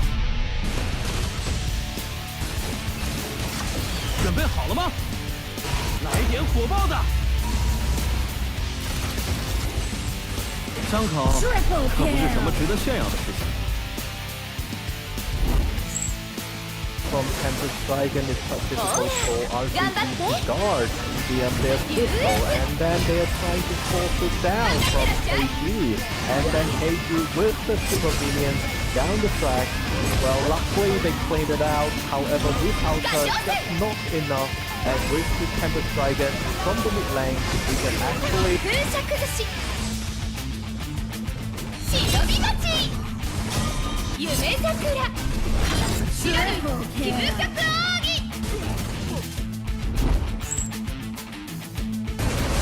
来方寸棋盘便是我的天地，一死定乾坤。我对，还想跑，跑得掉吗？收官，逃离不可相让。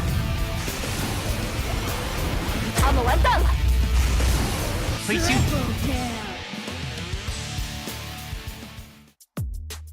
Welcome back, ladies and gentlemen, and we are at last match today, and this is gonna be BSC against Fennel, and wow, top team against the number two teams in Group B. So a lot of expectations here, and I feel like BSE is great dark horse, and they're fighting the second place Fennel, so it's gonna be a lot challenge for Fennel here for them to do that. Exactly, and I do remember how surprised you were from the last game you casting BSE. Yeah. And I was actually listening to that, and I watched it. I'm like, oh my god, I had exactly same feeling as you. Yeah. So apparently we do see MAH is on top of the ladder now. However, after tonight, we don't really know what's gonna happen. That's right. BSE and MAH are sitting at the #1 place, but maybe not anymore. Maybe BSE is gonna overtake MAH, but we might never know because the match hasn't started yet, so we never know what's the results until the last second. But Fennel over here, you say I feel like they do well. Before that 6 minutes mark, but they're going against BSE. They're playing at a different level than other teams. So Fennel, they gotta watch out. They're not just some regular team. So BSE, they're a huge monster team here.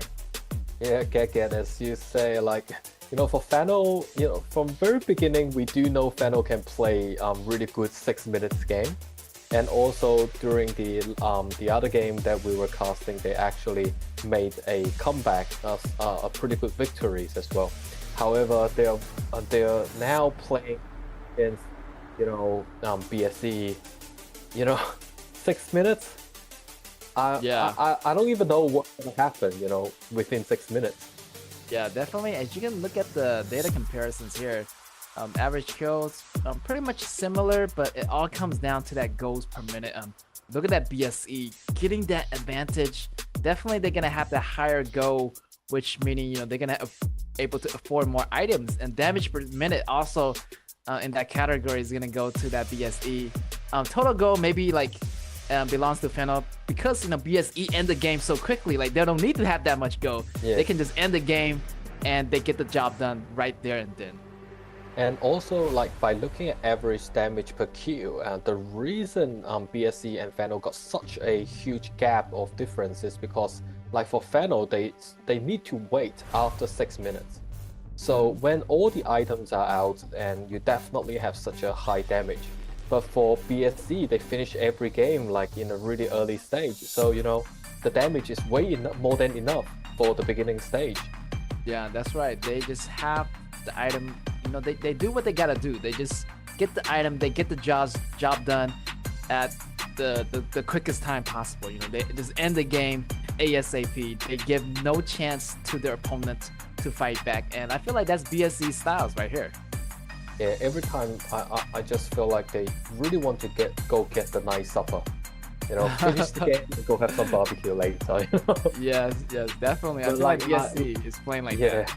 yeah. And then looking at the ban picks, for BSC they got Taiyi, Zhenren, Taiyi on the ban, and then also lockdown on Xiaohou for the ban.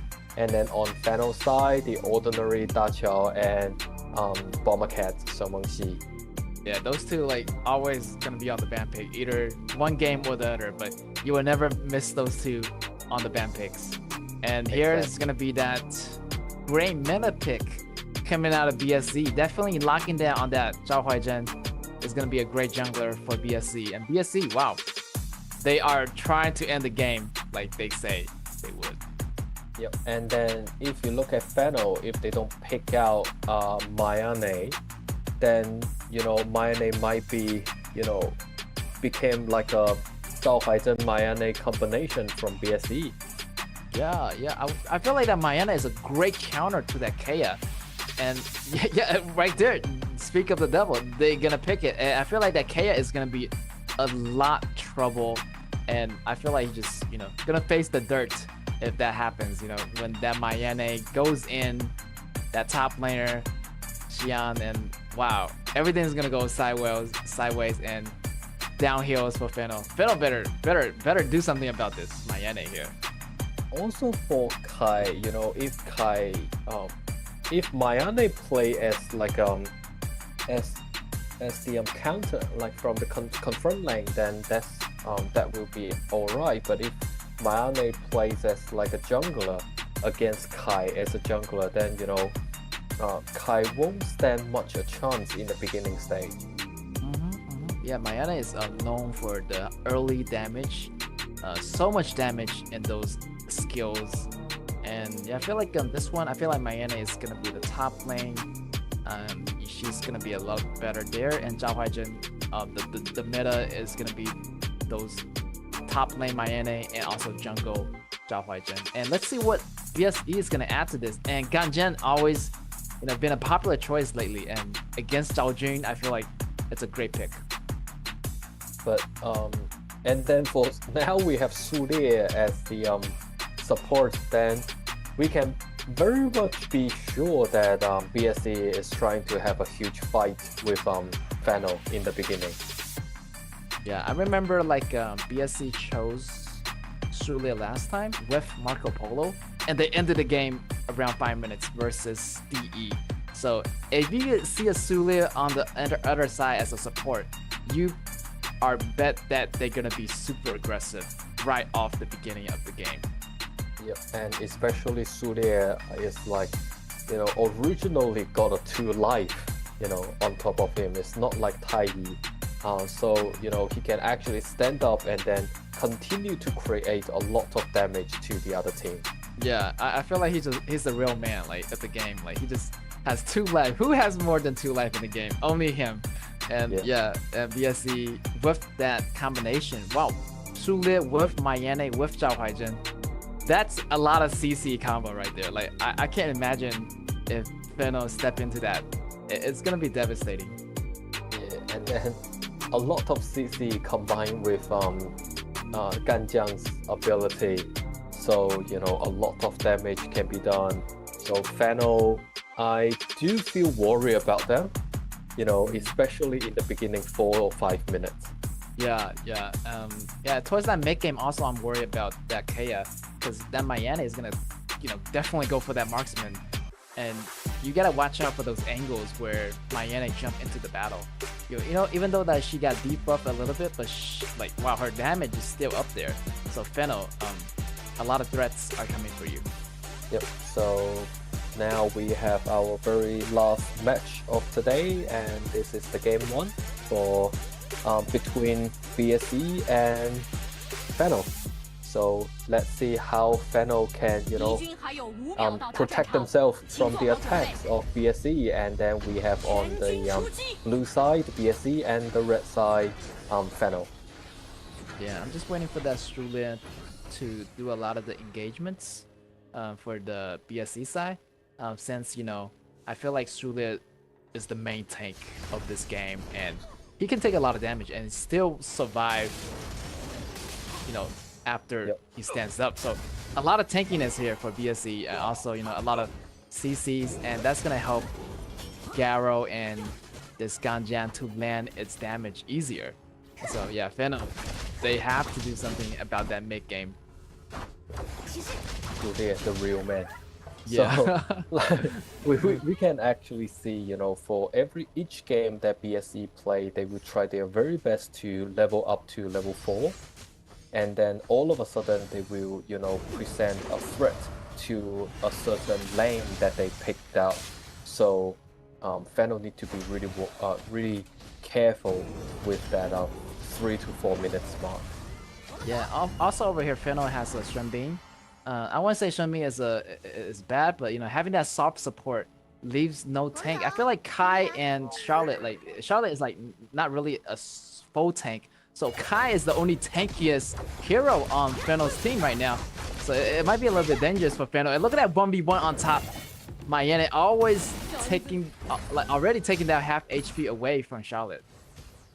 And this is the you know, the dangerous of Mayane. And then you see everyone is now they're like for Zhao Huaizhen on level 4, and then with Ganjiang on level 4, they are trying to, you know, post some situation, like severe situation on the top lanes now. Yeah, I feel like, you know, the first blood is about to happen soon, either in the mid lane or the top lane. But look at here, you know, the Feno still playing it really carefully. A Rise playing that Kai, you know, maybe rotating their way to the top, try to pull Miggy against the laning phases, because laning phases at the top is going to be a lot of pressure for Miggy versus Mayene. Yep, exactly. And then I feel, oh, now is the first blood. Will that be happen? Ooh, almost. Maybe JR almost got killed by the minions there, or you know, maybe the first blood is gonna be on BSE. But I feel like that was so close. Either side could have gotten that first blood, but they both retreat. Yeah, and I think Feno actually learned their lessons from the other games, because you can see Feno is playing really defensively. Like, especially most of the time they're staying under their own turret. So Yeah, they're this is not very stepping out. Yeah, so this is a good thing for them. Feno actually, you know, surviving 3 minutes already. So definitely, I feel like the game is gonna stretch to that 10 minutes unless they, you know, do something horribly wrong here. But so far so good, you know, they're fighting really conservatively and underneath the towers, as you mentioned. But here's the fight, initiated by MS King. MS King is gonna use the ultimate, try to make some escape, make some adjustments. Still, their both team is playing it really cautiously. Yep, and we can see Feno is actually doing a really good job against BSE compared with other teams. So play defensively, and then also, you know, in a really slow manner, slow down the pace. Then I think Feno might got a chance to beat BSE for the very first time. Yeah, it all depends on those neutral objectives. I feel like whoever is gonna get them is gonna have that slight edge in those team fights. But still, I feel like that composition-wise, BSE have this in the bag. Really, it really depends on those team fights and how, you know, the actual scenario goes. So like the good thing is for Feno, they picked out Zhao Jun, so she can always, you know, separate the battlefield in half. And in this way, oh, look at KAW, got ganged up. Ooh, this might be trouble. This is first blood. Gonna go to BSE, and that's how you start the party. BSE knows what to do right here. A little bit, handle the situation a lot better. And here another kill coming out, and everything just falls apart like a domino pieces started going down for, you know, Feno. BSE just taking that win and start capitalize on the situation, taking that jungler and also maybe taking that bottom lane turret as well. And then all of a sudden, the whole blue buff area has been invaded by BSE. So in this way, Kai will actually suffer start from now, because without the gold, Kai, you know, won't stood a chance in front of Mayane and Zhao Huaizhen. Yeah, and here's, you know, the game pace is gonna be a lot quicker here. Because once the first blood is drawn, and it's after the 4 minutes. So those jungle protection, those turret protection is gonna be off. And here is the invade here again. They try to go for the red, but a little bit hesitant because they haven't took down that top tower yet. But in a moment, this will happen. Look at Zhao Huaizhen being so aggressive. Mayane also goes in, and wow, disregarding the towers. And wow, they just disregard the tower, just go straight for Fennel's members. But it's gonna cost them a little bit because they do not want to be that too aggressive. Already 2 for 1 trade. I don't think that's gonna be worth it. But that probably BSC just wants to hold some of the psychological burden on top of Fennel to tell them, we are ready to attack you. So probably Fennel, this is the replay and how aggressive BSC is. Yeah. They are not scared of being sacrificed themselves. Yeah, they're like, they're hitting really hard, and they're coming at their buff like 24/7. They know that timer is gonna be on that buff, and they always come in at the right time. So BSE and just leading the rhythm of the game here.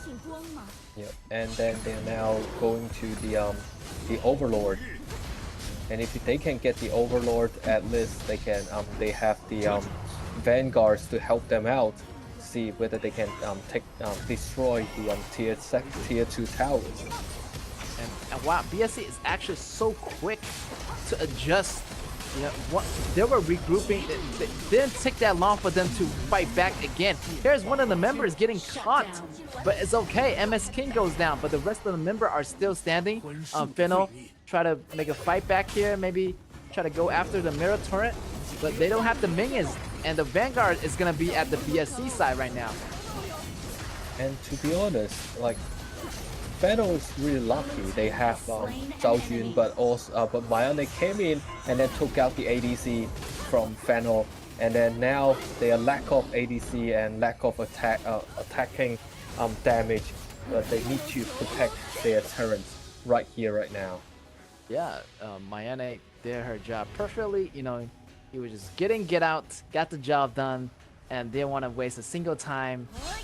Try to stay and maybe even die to Fennel. So definitely a smart move on Mayane's part.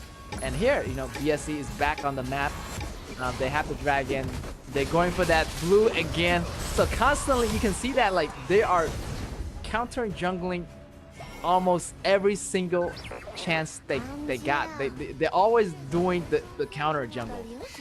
And I feel so sorry for Kai.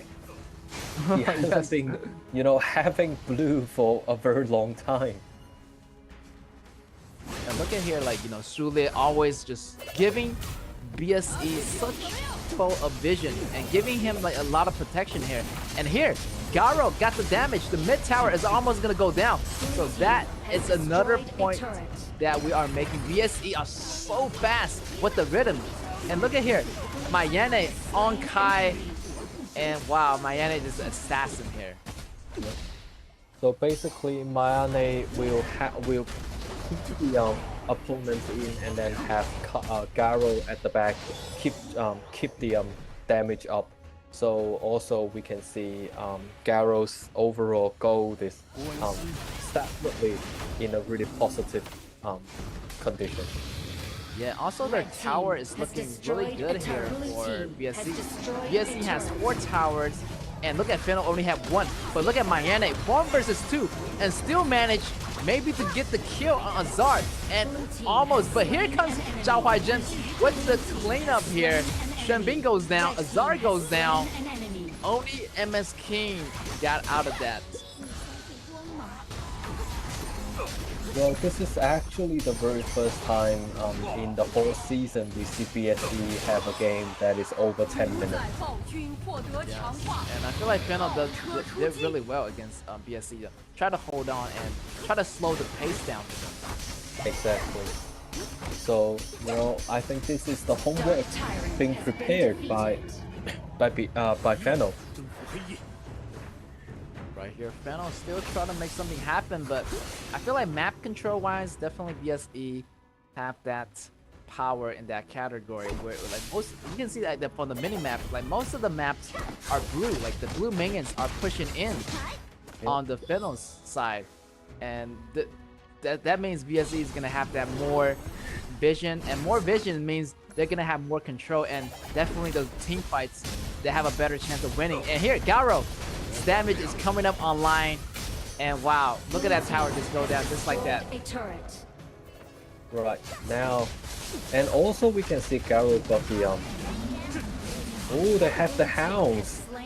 Oh, that Howling Emblem is gonna provide that speed for the whole team to move as a unit, and Garo just wow, aiming those arrows at those towers, and I feel like the game is gonna go a lot quicker now. Yeah, because we can see how much damage Garo can do. So as long as she is protected well, then you know it will be a lot of trouble for Fennel. Yes, also Mayana just looking for the perfect chance to do something. You know, Mayana is looking for trouble here, and it always targeting that back row, either if it's your jungler or someone just isolated. So definitely you do not want to be in those situations where Mayana finds you in those spots. Exactly, and then now they have the Shadow Overload, and so now they have the Shadow Vanguard to assist them for the game. Yes, and also they still have that, you know, Howling Emblem ready anytime, you know, once BSC get that CD ready, and Sulia is gonna have that, you know, hand on the trigger, and he can go any second now. After another couple of 10 seconds, they're able to get that ready, and they're gonna have another fast gank ahead of Fennel. And then we can see Garo is still she's still farming smoothly, and then now she's moving towards her teammate. And Sulia's Howling Ambulance just activated. Oh, this might be a big CC combo here, but wow, they managed. Actually, Shenbing was a great way of using that ultimate just to put out the fire, you know, like put out the danger where, you know, BSC tried to rush in with those Howling Emblems, but in the meantime, they still managed to take that inner turret. And this is trouble for Ganjan. Ganjan flash just to escape. Here's Miggy try to escape too. Wow, this is a toe-to-toe battle here. But, you know, in the tower category, definitely BSC and Vanguard control, gotta hand it up to them. So now we can see, although Fennel is doing really well, which is to protecting themselves from BSC, however, if you look at the overall mapping conditions, BSC is in a really huge leading position, and especially with almost 10k of gold lead. Yeah, they are getting all the objective, and they're really denying all the resources, you know, from Arise. They're Kai. So Kai is not getting enough blue buff, he's not getting enough red buff, and he's only level 13 versus MS King, who is already level 15. So definitely level advantage wise, here BSE have the higher level, and the Blood Rage coming from that Zhao Huaijian, he's gonna be extra tanky. Even if he's at that low HP, he can really come back alive with that item. Yeah, exactly. So we can see in any time BSC might once again use the Howling Ambulance to move straight up in the face of Fennel. But we can see Mayane is moving down from the bot lane, and then now the attack. Yes, that's gonna be the sound of the alarm that, you know, Howling Emblem coming in at the top. They managed to take down all the tower. I feel like BSC is slowly grinding away their HPs, and right here still try to grind down that middle lane turret. But I'm pretty sure they're gonna get it because the minions are moving in, and I feel like that Zhao Jing, I feel like she does not have the ultimate ready yet, so she can't really clear up a huge amount of minions by himself. And also we can see Garo at the back, 4 people protecting Garo. So you can see how safe Garo is. 5 of them protecting Garo, and Garo is just hitting the target. And then it's just the super minions at the back.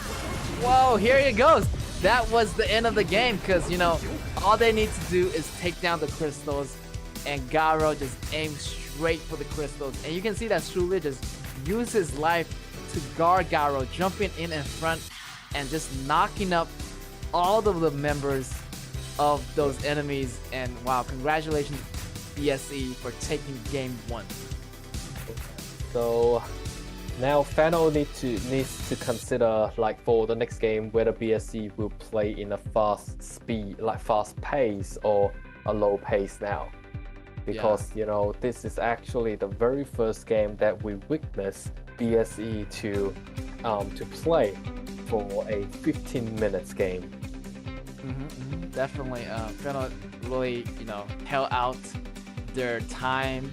And I feel like Fennel, you know, really did the homework. They know that BSC is a really tough team to handle, so they did their best to hold on. They played really conservatively and safely under the towers in the beginning, and you saw that. Like we mentioned, even though they stay under the towers, it wasn't enough. You know, you saw that first blood. It didn't came in at the early of the game. It came in after like maybe like 4 minutes or 5 minutes, and that bottom lane, that's where everything started to fall apart for, you know, for Fennel. So, you know, that's a lesson to be learned from Fennel. Yep, and also you can see after about 8 minutes, when Garo's overall gold actually build up, and then when the items start to build up, everyone changed the strategies to protect Garo in the center, so nobody can actually harm Garo in any way. And sometimes Mayane will, you know, go onto the site and, you know, to threaten Fennel on the side, but however the main attacking positions is still around Garo. Yeah, and also that Ganjan did a great job, you know, keeping their, you know, enemies from bay, you know, keeping their enemies distance, using that long range poke. And also, like, Garo is long range, so they can't really engage because they have Sule, so it's really hard for you know, Fennel to engage. So they can't disengage, they can't engage, so the only thing them to do is just stay and fight. And obviously, you know, that battle in the end goes to BSE. And let's see the dashboard, and we can see well, how come Charlotte got 0 team fight? Ooh, this is interesting. Maybe like the team fight is calculated more like when they're in a 5-member group. So I feel like Charlotte maybe is the least member that's not with the group. So, you know, maybe that's why. Maybe there's an error there, but I feel like Charlotte wasn't really part of the team at, you know, a lot. But still, I feel like he was there with the team in the base. So I'm not sure why they're maybe 0%. Might be an error. But here is gonna be your MVP. It's gonna be Xian from the top lane of BSE, Mayane, and he was just targeting their ADC from Fennel. Yeah, exactly. Like, somehow I felt, you know, the confront lane should be Zhao Huaizhen, and then, you know, Mayane should be the jungler. Yeah, Because, it could work. Yeah, exactly. You know, Mayane is just and also Xian played Mayane as like a jungler. So that's the difference. And you see, Zhao Huaizhen always took the damage in the front row, and then Mayane cut at the back. So somehow I felt like they actually played in a different manner to, you know, to actually get presented as a surprise to Fennel. Yes. Yeah, I feel like Miami is gonna be at the top lane because, you know, carrying that flash is really essential for him to make those initiations. But if Mayane plays a jungler, it might be a little bit slower pace. But still, you know, he is playing like a jungler with flash. This character Xian, so definitely MVP goes to him. He's really aggressive with that character. Yeah. Now we can see Mayane jumping everywhere. And then with Garo at the back, you know, there's really nothing Fennel can do at the later stage of the game. Yeah, later stage also you're gonna face that threat from Sule, which, you know, having had that Howling Emblem and that flash and the ultimate from Sule, it's gonna be a great initiation from BSC. So that final moment, I feel like regardless if the crystal went down or not, I feel like that fight always gonna go to BSC. Yeah, and then by looking at Sulir, he can actually accumulate such a huge energy, and then when you have like 5 people within his energy field, then everyone will be in trouble. Yeah. The more people, like the more the merrier. Like he's gonna give more damage if there's more people. If there's more creeps, more enemies, more minions, that definitely is gonna add to his ultimate as a damage. So wow, what a devastating combo that BSC is doing. And game 1 definitely gonna go to them. So game 2, I feel like BSC still have the higher percentage of winning. For Fennel, definitely they want to adjust their playing styles, maybe switch it up a little bit, kind of surprise BSC in a way. Yep. And then for BSC, I think they can actually pick out some of the to me, I really want to see how fast they can do. Yeah. To end the game, because I want to see like the pedal to the metal. Like they just go in all damage, no defense. That's what I want to see. But who cares about defense? Let's go offense. That's right. Offense, all in. Hopefully we're gonna see an all-out battle. Marco Polo, everything. But Fennel did put up a great fight, so maybe BSC knows what are they capable of. So maybe they're gonna adjust their compositions a little bit more to see like if they can have the suitable composition to really end the game at the like a appropriate pace, I would say. Yep. And obviously, from the very beginning of the season, we see Fennel actually play in a relatively aggressive way. But when they face BSC, we can see they immediately make a change and then to play more in a conservative way. So I think this is the flexibility like any esports team should have. You don't actually stick with one type of strategy. You always change your style of being playing. Yeah, definitely. You're gonna have that plan B, plan C, plan D, all the way down to Z. Definitely esports player, definitely you're gonna change up your strategy. Even midway, you definitely want to have those backup plans in case of something goes terribly wrong. So having those plans setting up with your team, with your coaches, is gonna help you tremendously. But in the meantime, we have our BP game number 2, and Fennel is gonna be on the blue side. BSC is gonna switch back to the red side. So yeah, Zhao Huaizhen and Luban Master already getting banned out. So, and also that Da Chao, it's always gonna be that ban spot. I feel like I only seen Da Chao like once or twice in this season so far. Yeah. And then for BSC got Zhao Huaizhen and Tai Yi on the ban pick. I actually thought of they will ban Zhao Huaizhen and Mayane for the first round of ban.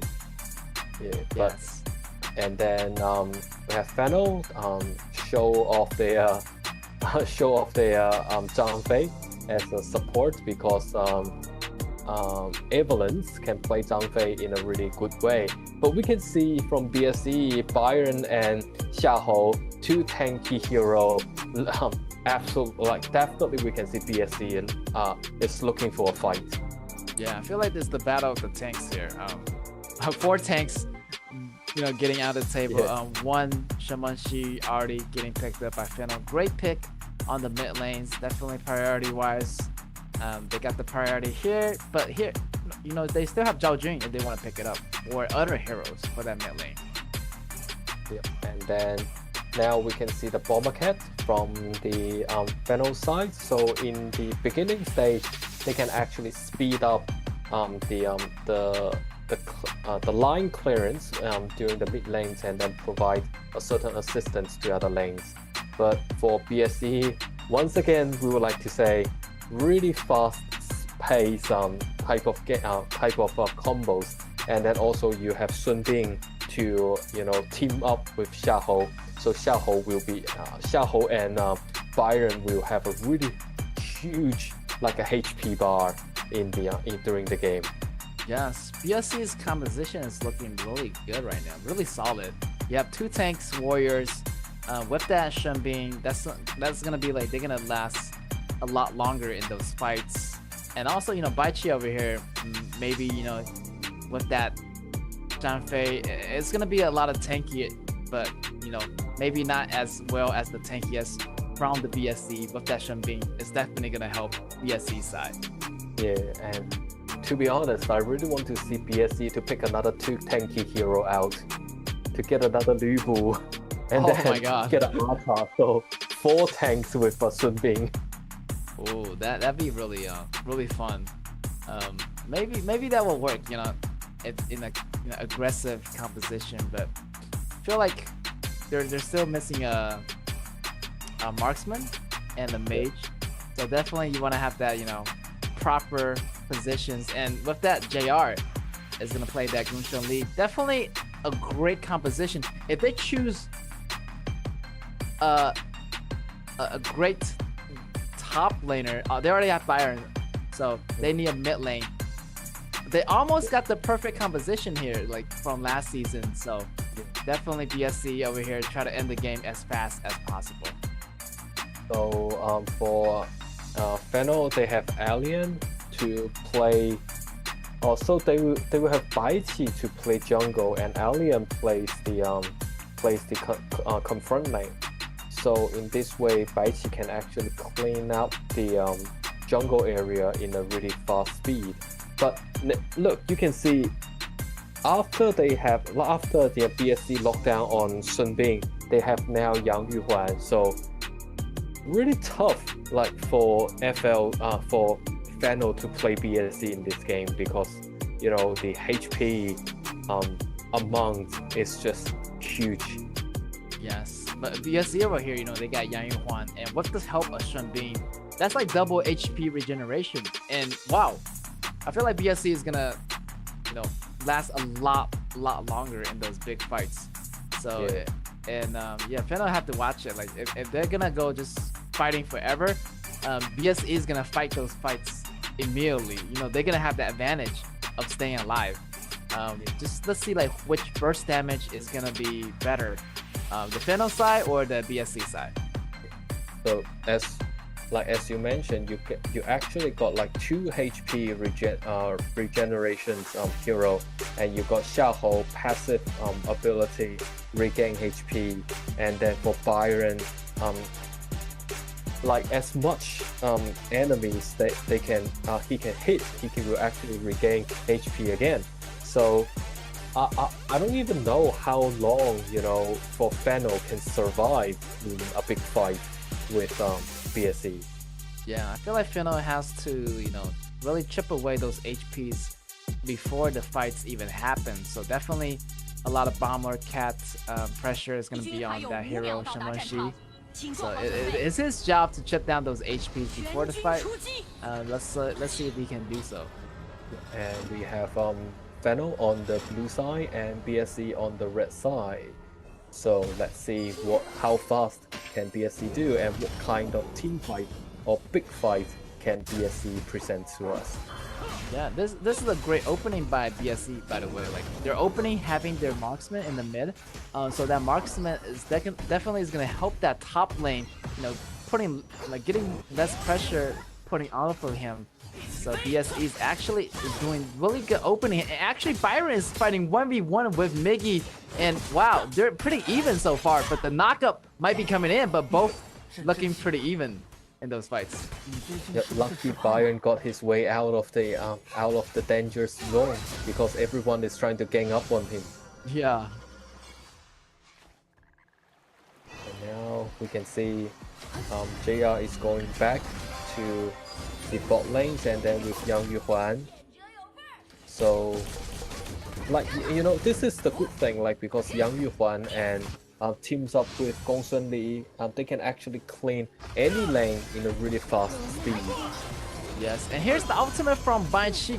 Great initiation, by the way. Here's Judd almost getting taken out, and that's gonna be first blood here. Fennel actually being really aggressive in the beginning, but Dragon got taken down out of the picture again. And here's the MSS King over here. with the first ability knockup, but that's only gonna be a fair trade so far. But first blood going to Fennel, but still the goal is gonna be more here for BSC. So we can see Dragon from Fennel, a really good mid lane player, a really good sense of attacking, but however, just then being controlled by Yang Yuhuan, luckily still got out of the way. And Byron is in a huge danger, doesn't know if he can get out or not, but we can see Byron is gone. Well, it is actually a really good start from Fennel. Yes. Fennel actually using that new hero pretty wisely, you know. He's really tanky, so you know, fight tank against tank. And I feel like that Miggy, he has the ability to fight against tanks. So, and also that mid game, he's gonna be a lot powerful. So going after those back rows is gonna be his specialty. And BSC over here, you know, picking this Yang Yuhuan was an interesting choice because I haven't seen a lot of players. Maybe this is the first time I've seen that hero. Maybe the synergy is not gonna be as much as other heroes. So yeah, interesting composition by the way by BSC. So I'm not sure what BSC is gonna do here. Like normally we would actually have Yang Yuhuan Sun Bing to team up with Bai Qi, but apparently, you know, with if they team up with Xiahou, I don't think the overall damage is high enough to present more of threats to the opposite side. Yes, here's another skirmish happening. Bai Qi coming in with the ultimate, and that Miggy is gonna get taken out. Arise also in danger here, and this Yang Yuhuan flashing in, getting that kill. This is where BSE fights back. That's gonna be a 1-for-4 trade. And Yang Yuhuan almost got a, like, wow, Yang Yuhuan is actually killing people here. Yeah, because Zhihong used Yang Yuhuan as like a mid laner, so you know, for Yang Yuhuan's second ability, not just stunning the opponent, but also creating a huge damage. Definitely. After they're using that second ability, you know, Yang Yuhuan create this enhanced auto attack, so definitely it's gonna hurt. And here, the fight of the blue buff. Seems like Arise able to get that blue buff back in time, but still BSE. Yang Yuhuan's second ability is still, you know, capable of stunning their enemies, and he's using this hero really well. And they're going into invade the red, and they got that red in time before Bai Qi gets there. So, yeah, BSC is picking up the speed here.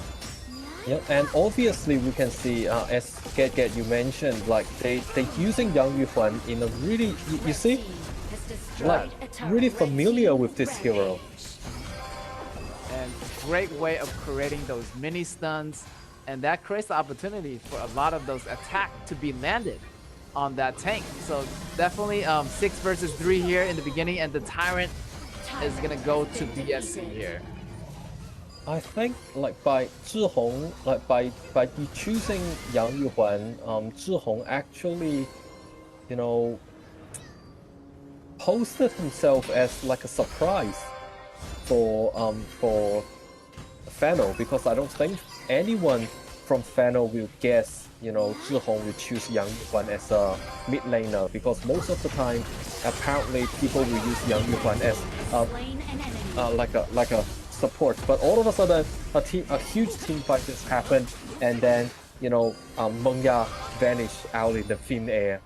Yeah, definitely BSC's composition really surprises me, and also, you know, Fennel, maybe they're thinking the same thing. Like, look at here, another Yang Yuhuan stun of the second ability, able to get that stun on Arise. Arise just getting constantly taken out like that, and definitely having that conversation really surprises me. Also, really catch Fennel off guard. Exactly, yeah, you see. And also the ultimate for Yang Yuhuan can also have a really good HP regain. So with Sun Bing's second ability, it's really difficult for Fennel to keep the HP down on BSC side. And yeah, Yang Yuhuan can go on the offense. You know, you can turn that passive into recovery mode or offense mode. So yeah, also so much diversity in this BSC pool of heroes. So, you know, I'm really looking forward to what other kind of hero they can use and with Yeah, different like compositions. later. Yeah, exactly. Later on, like during the season, when they start to when we start to have like BO5 and also at the end BO7, probably that's when we can actually see a full like hero pool from BSE. Yes, and look at that HP recovery by the BSC members. They're staying at full HP. I don't think that Miggy is able to cut them off here. And look at that BSC member. They're all healthy right now. And Yeah.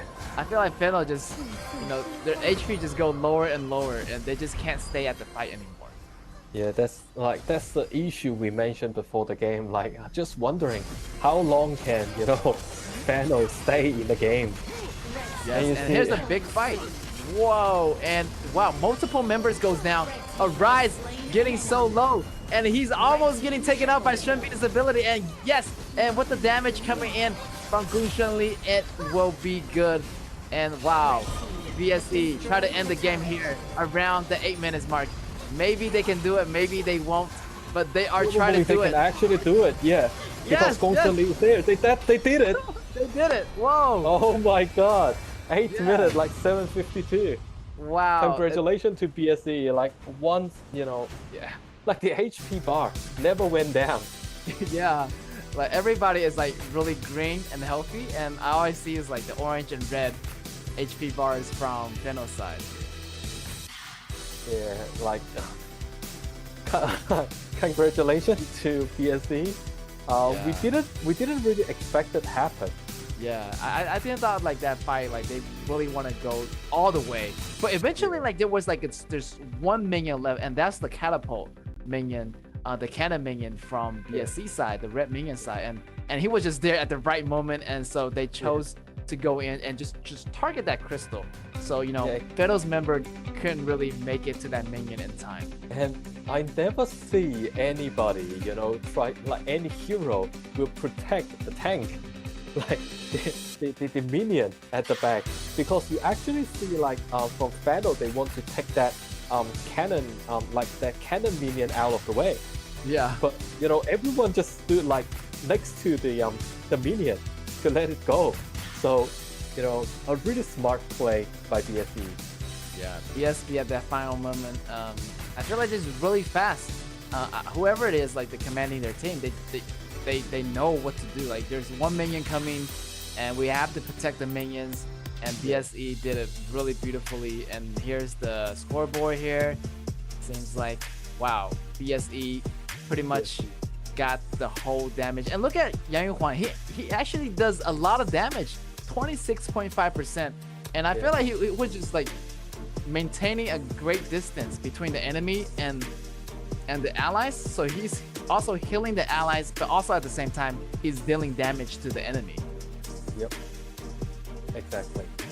So like what we are looking forward is that Yang Yuhuan can actually play as a mid laner, in the future, and probably some of the other teams can once again look for some of the surprises from BSE. Yes, and once again we can see the MVP is to Zhihong, Yang Yuhuan. And look at that KDA, like such a perfect, like he didn't even die a single once, and the damage definitely is 25.2%. What a great figure by this hero. Definitely really surprises me and catch them really off guard. And he was doing a lot. Like I feel like Baichi tried to go into initiate the battle, but he was always stunned by Yang Yuhuan's second ability. Yeah, always. Yeah. Couldn't help that. Baichi tried to make his very much effort, but eventually it just doesn't work. Yeah, and also like BSC's like the rotational wise, in the beginning it was a little bit slow, but eventually that Yang Yuhuan really carried the rhythm for the team. And here is probably the turnaround battle here, and Yang Yuhuan actually flashed in right there, getting those kills and multiple kills on those members of Fennel. And again, he's leading the way, stunning 2 members at the bottom. And wow, it really slowed down and really, help BSE to gain more space and having that Shun being killed up. And you see Baichi like all stunned, and then although like they have Zhang Fei at the back, but they couldn't do anything. and then you can see how high accuracy that is for Yang Yuhan to stun on the opponent. Yeah, definitely. Like he measured the distance between his enemies perfectly, like able to get that second ability within range, and that bottom wave just ended the game. Finals. Definitely congratulations for BSC for getting that 2-0 again. So definitely they are looking as the #1 team from the Group B, and wow, they are having a potentially, have a good chance of going to Group A, I would say, for BSD. Yep, and also, or if you look at some of the groups from, like for me, I really worry about the last 2 teams from Group A when they are facing BSC from Group B. Yeah, I feel like BSC have a really high chance of jumping into Group A, in those BO5 promotional relegational match. Really, the question is like, who is gonna be those last 2 teams in Group A that's gonna be facing BSE and this other team from Group B? Might be MAH, might be some other team, but it's too early to say. We still have more days of the competition left, so we'll just have to find out. Yep. So just for tomorrow, or not? I think it is the next week's games, right? Yeah, next week. And let's see. Well, I think BSC will actually remain on the top, and then let's see the after game interview. 在之前，你有没有做什么特殊的准备 ？Did you make any special preparation before today's game? 没有吧，就照常打吧。So this competitor says that actually nothing very special. He just do the daily routine. 那么第二个问题，如何评价对手今天的表现？你认为有没有什么地方是你们可以学习的 ？How do you think of your opponent's performance today? And do you think that there is anything that you can learn from them? 第一把对手比较顽强，撑了15分钟。学习应该没有吧，就照常打。Okay, so this competitor says that their opponent performed better in the first round because they handled like 15 minutes, and he thinks that there's actually nothing they can learn from their opponents. Wow, I really like his confidence. He's really honest. He's like, I did nothing today to prepare for this match. I just, play as ordinary. Yeah, play as an ordinary. So definitely a lot of, potential on this team, BSE. And yeah, they're gonna have a high chance of making to Group A. I'm really looking forward to their next game plays. Yeah, really talented players. Yeah, definitely. And yeah, always show super confidence. And their team, like such a young club, but with such a great potential so far. Yep, absolutely. So looking forward for it, and what happened is we can see the first place will be BSE now, and then second place MAH, and then I think the third place still on for Funnel. Yeah, third place. Yeah. And a match I really want to see is like Nova against BSC, but yeah, that match is that would be fun. Yeah, I want to see BO5 all the way. Like they have to make 5 matches for that, because wow, Nova against BSC. Why not BO7? Yeah, why not BO7? Wow, yeah. let's like just go straight to like the preview of the finals. Yeah. But exactly. I feel like in order for Nova to fight against BSC have to make it into Group A first. So definitely that's the first step they want to do. Maybe they gonna meet each other in the second stage of the regular stage, which is coming up after the promotional relegational match. So yes, hopefully to see those two compete and to see like which is the better team. Maybe like. But like who knows, like maybe VSC is gonna be top, maybe Nova is gonna defend their first place title from last season, so who knows. And also for all the players from this week, they can actually start to do some revision work and then do some homework. They have another couple of days to prepare themselves with. So back then I still want to say for DE, hopefully they can make at least a point, like make some return during this season of the competition. Yeah. Also, like next week is our third week. So it's gonna be the last day of the first stage of the regular stage. So definitely, that's gonna be the last day to catch up, and we will find out next week who will be the bottom two teams of Group A, and also who will be the top two group of Group B. But I feel like Group B is already, you know, pretty much stable. Like you can look at the points right now, MAH. And also BSC, definitely they're moving into those promotional regulational match. So yeah, like the points is going to be locked in. BSC for sure. So the question is, who will be at the 4th and 5th place? I mean 5th and 6th place for Group A. Yep. And then let's wait and see for next week. Yeah. And today's quick recaps, you can see that wow, MAH and BSC are moving into the promotional relegational match for sure. So the question is, if it's RTZ or KG. So what will it be? Yep. So and we can see, as you mentioned, really want to see Nova and BSC. Like if you look at the scoreboard. Yeah. From the scoreboards right now, I feel like RTZ and KG might be, fighting against the top two groups from Group B. So that's just my estimate from the statistics. And it really depends. And now we can see KAW got 4 times of MVP from MAH, and then Zhihong also got 4 times MVP from BSC, and Autumn from Scars 3 times MVP. So congratulations to them. They are the very first 3 MVPs on the board. And then also we can see other MVPs from other teams. They all played really, really well. And also they have some of them are actually giving out commands, and some of them are following out the execution plan. So all of them did really well, and congratulations to all the MVPs from the last 2 weeks.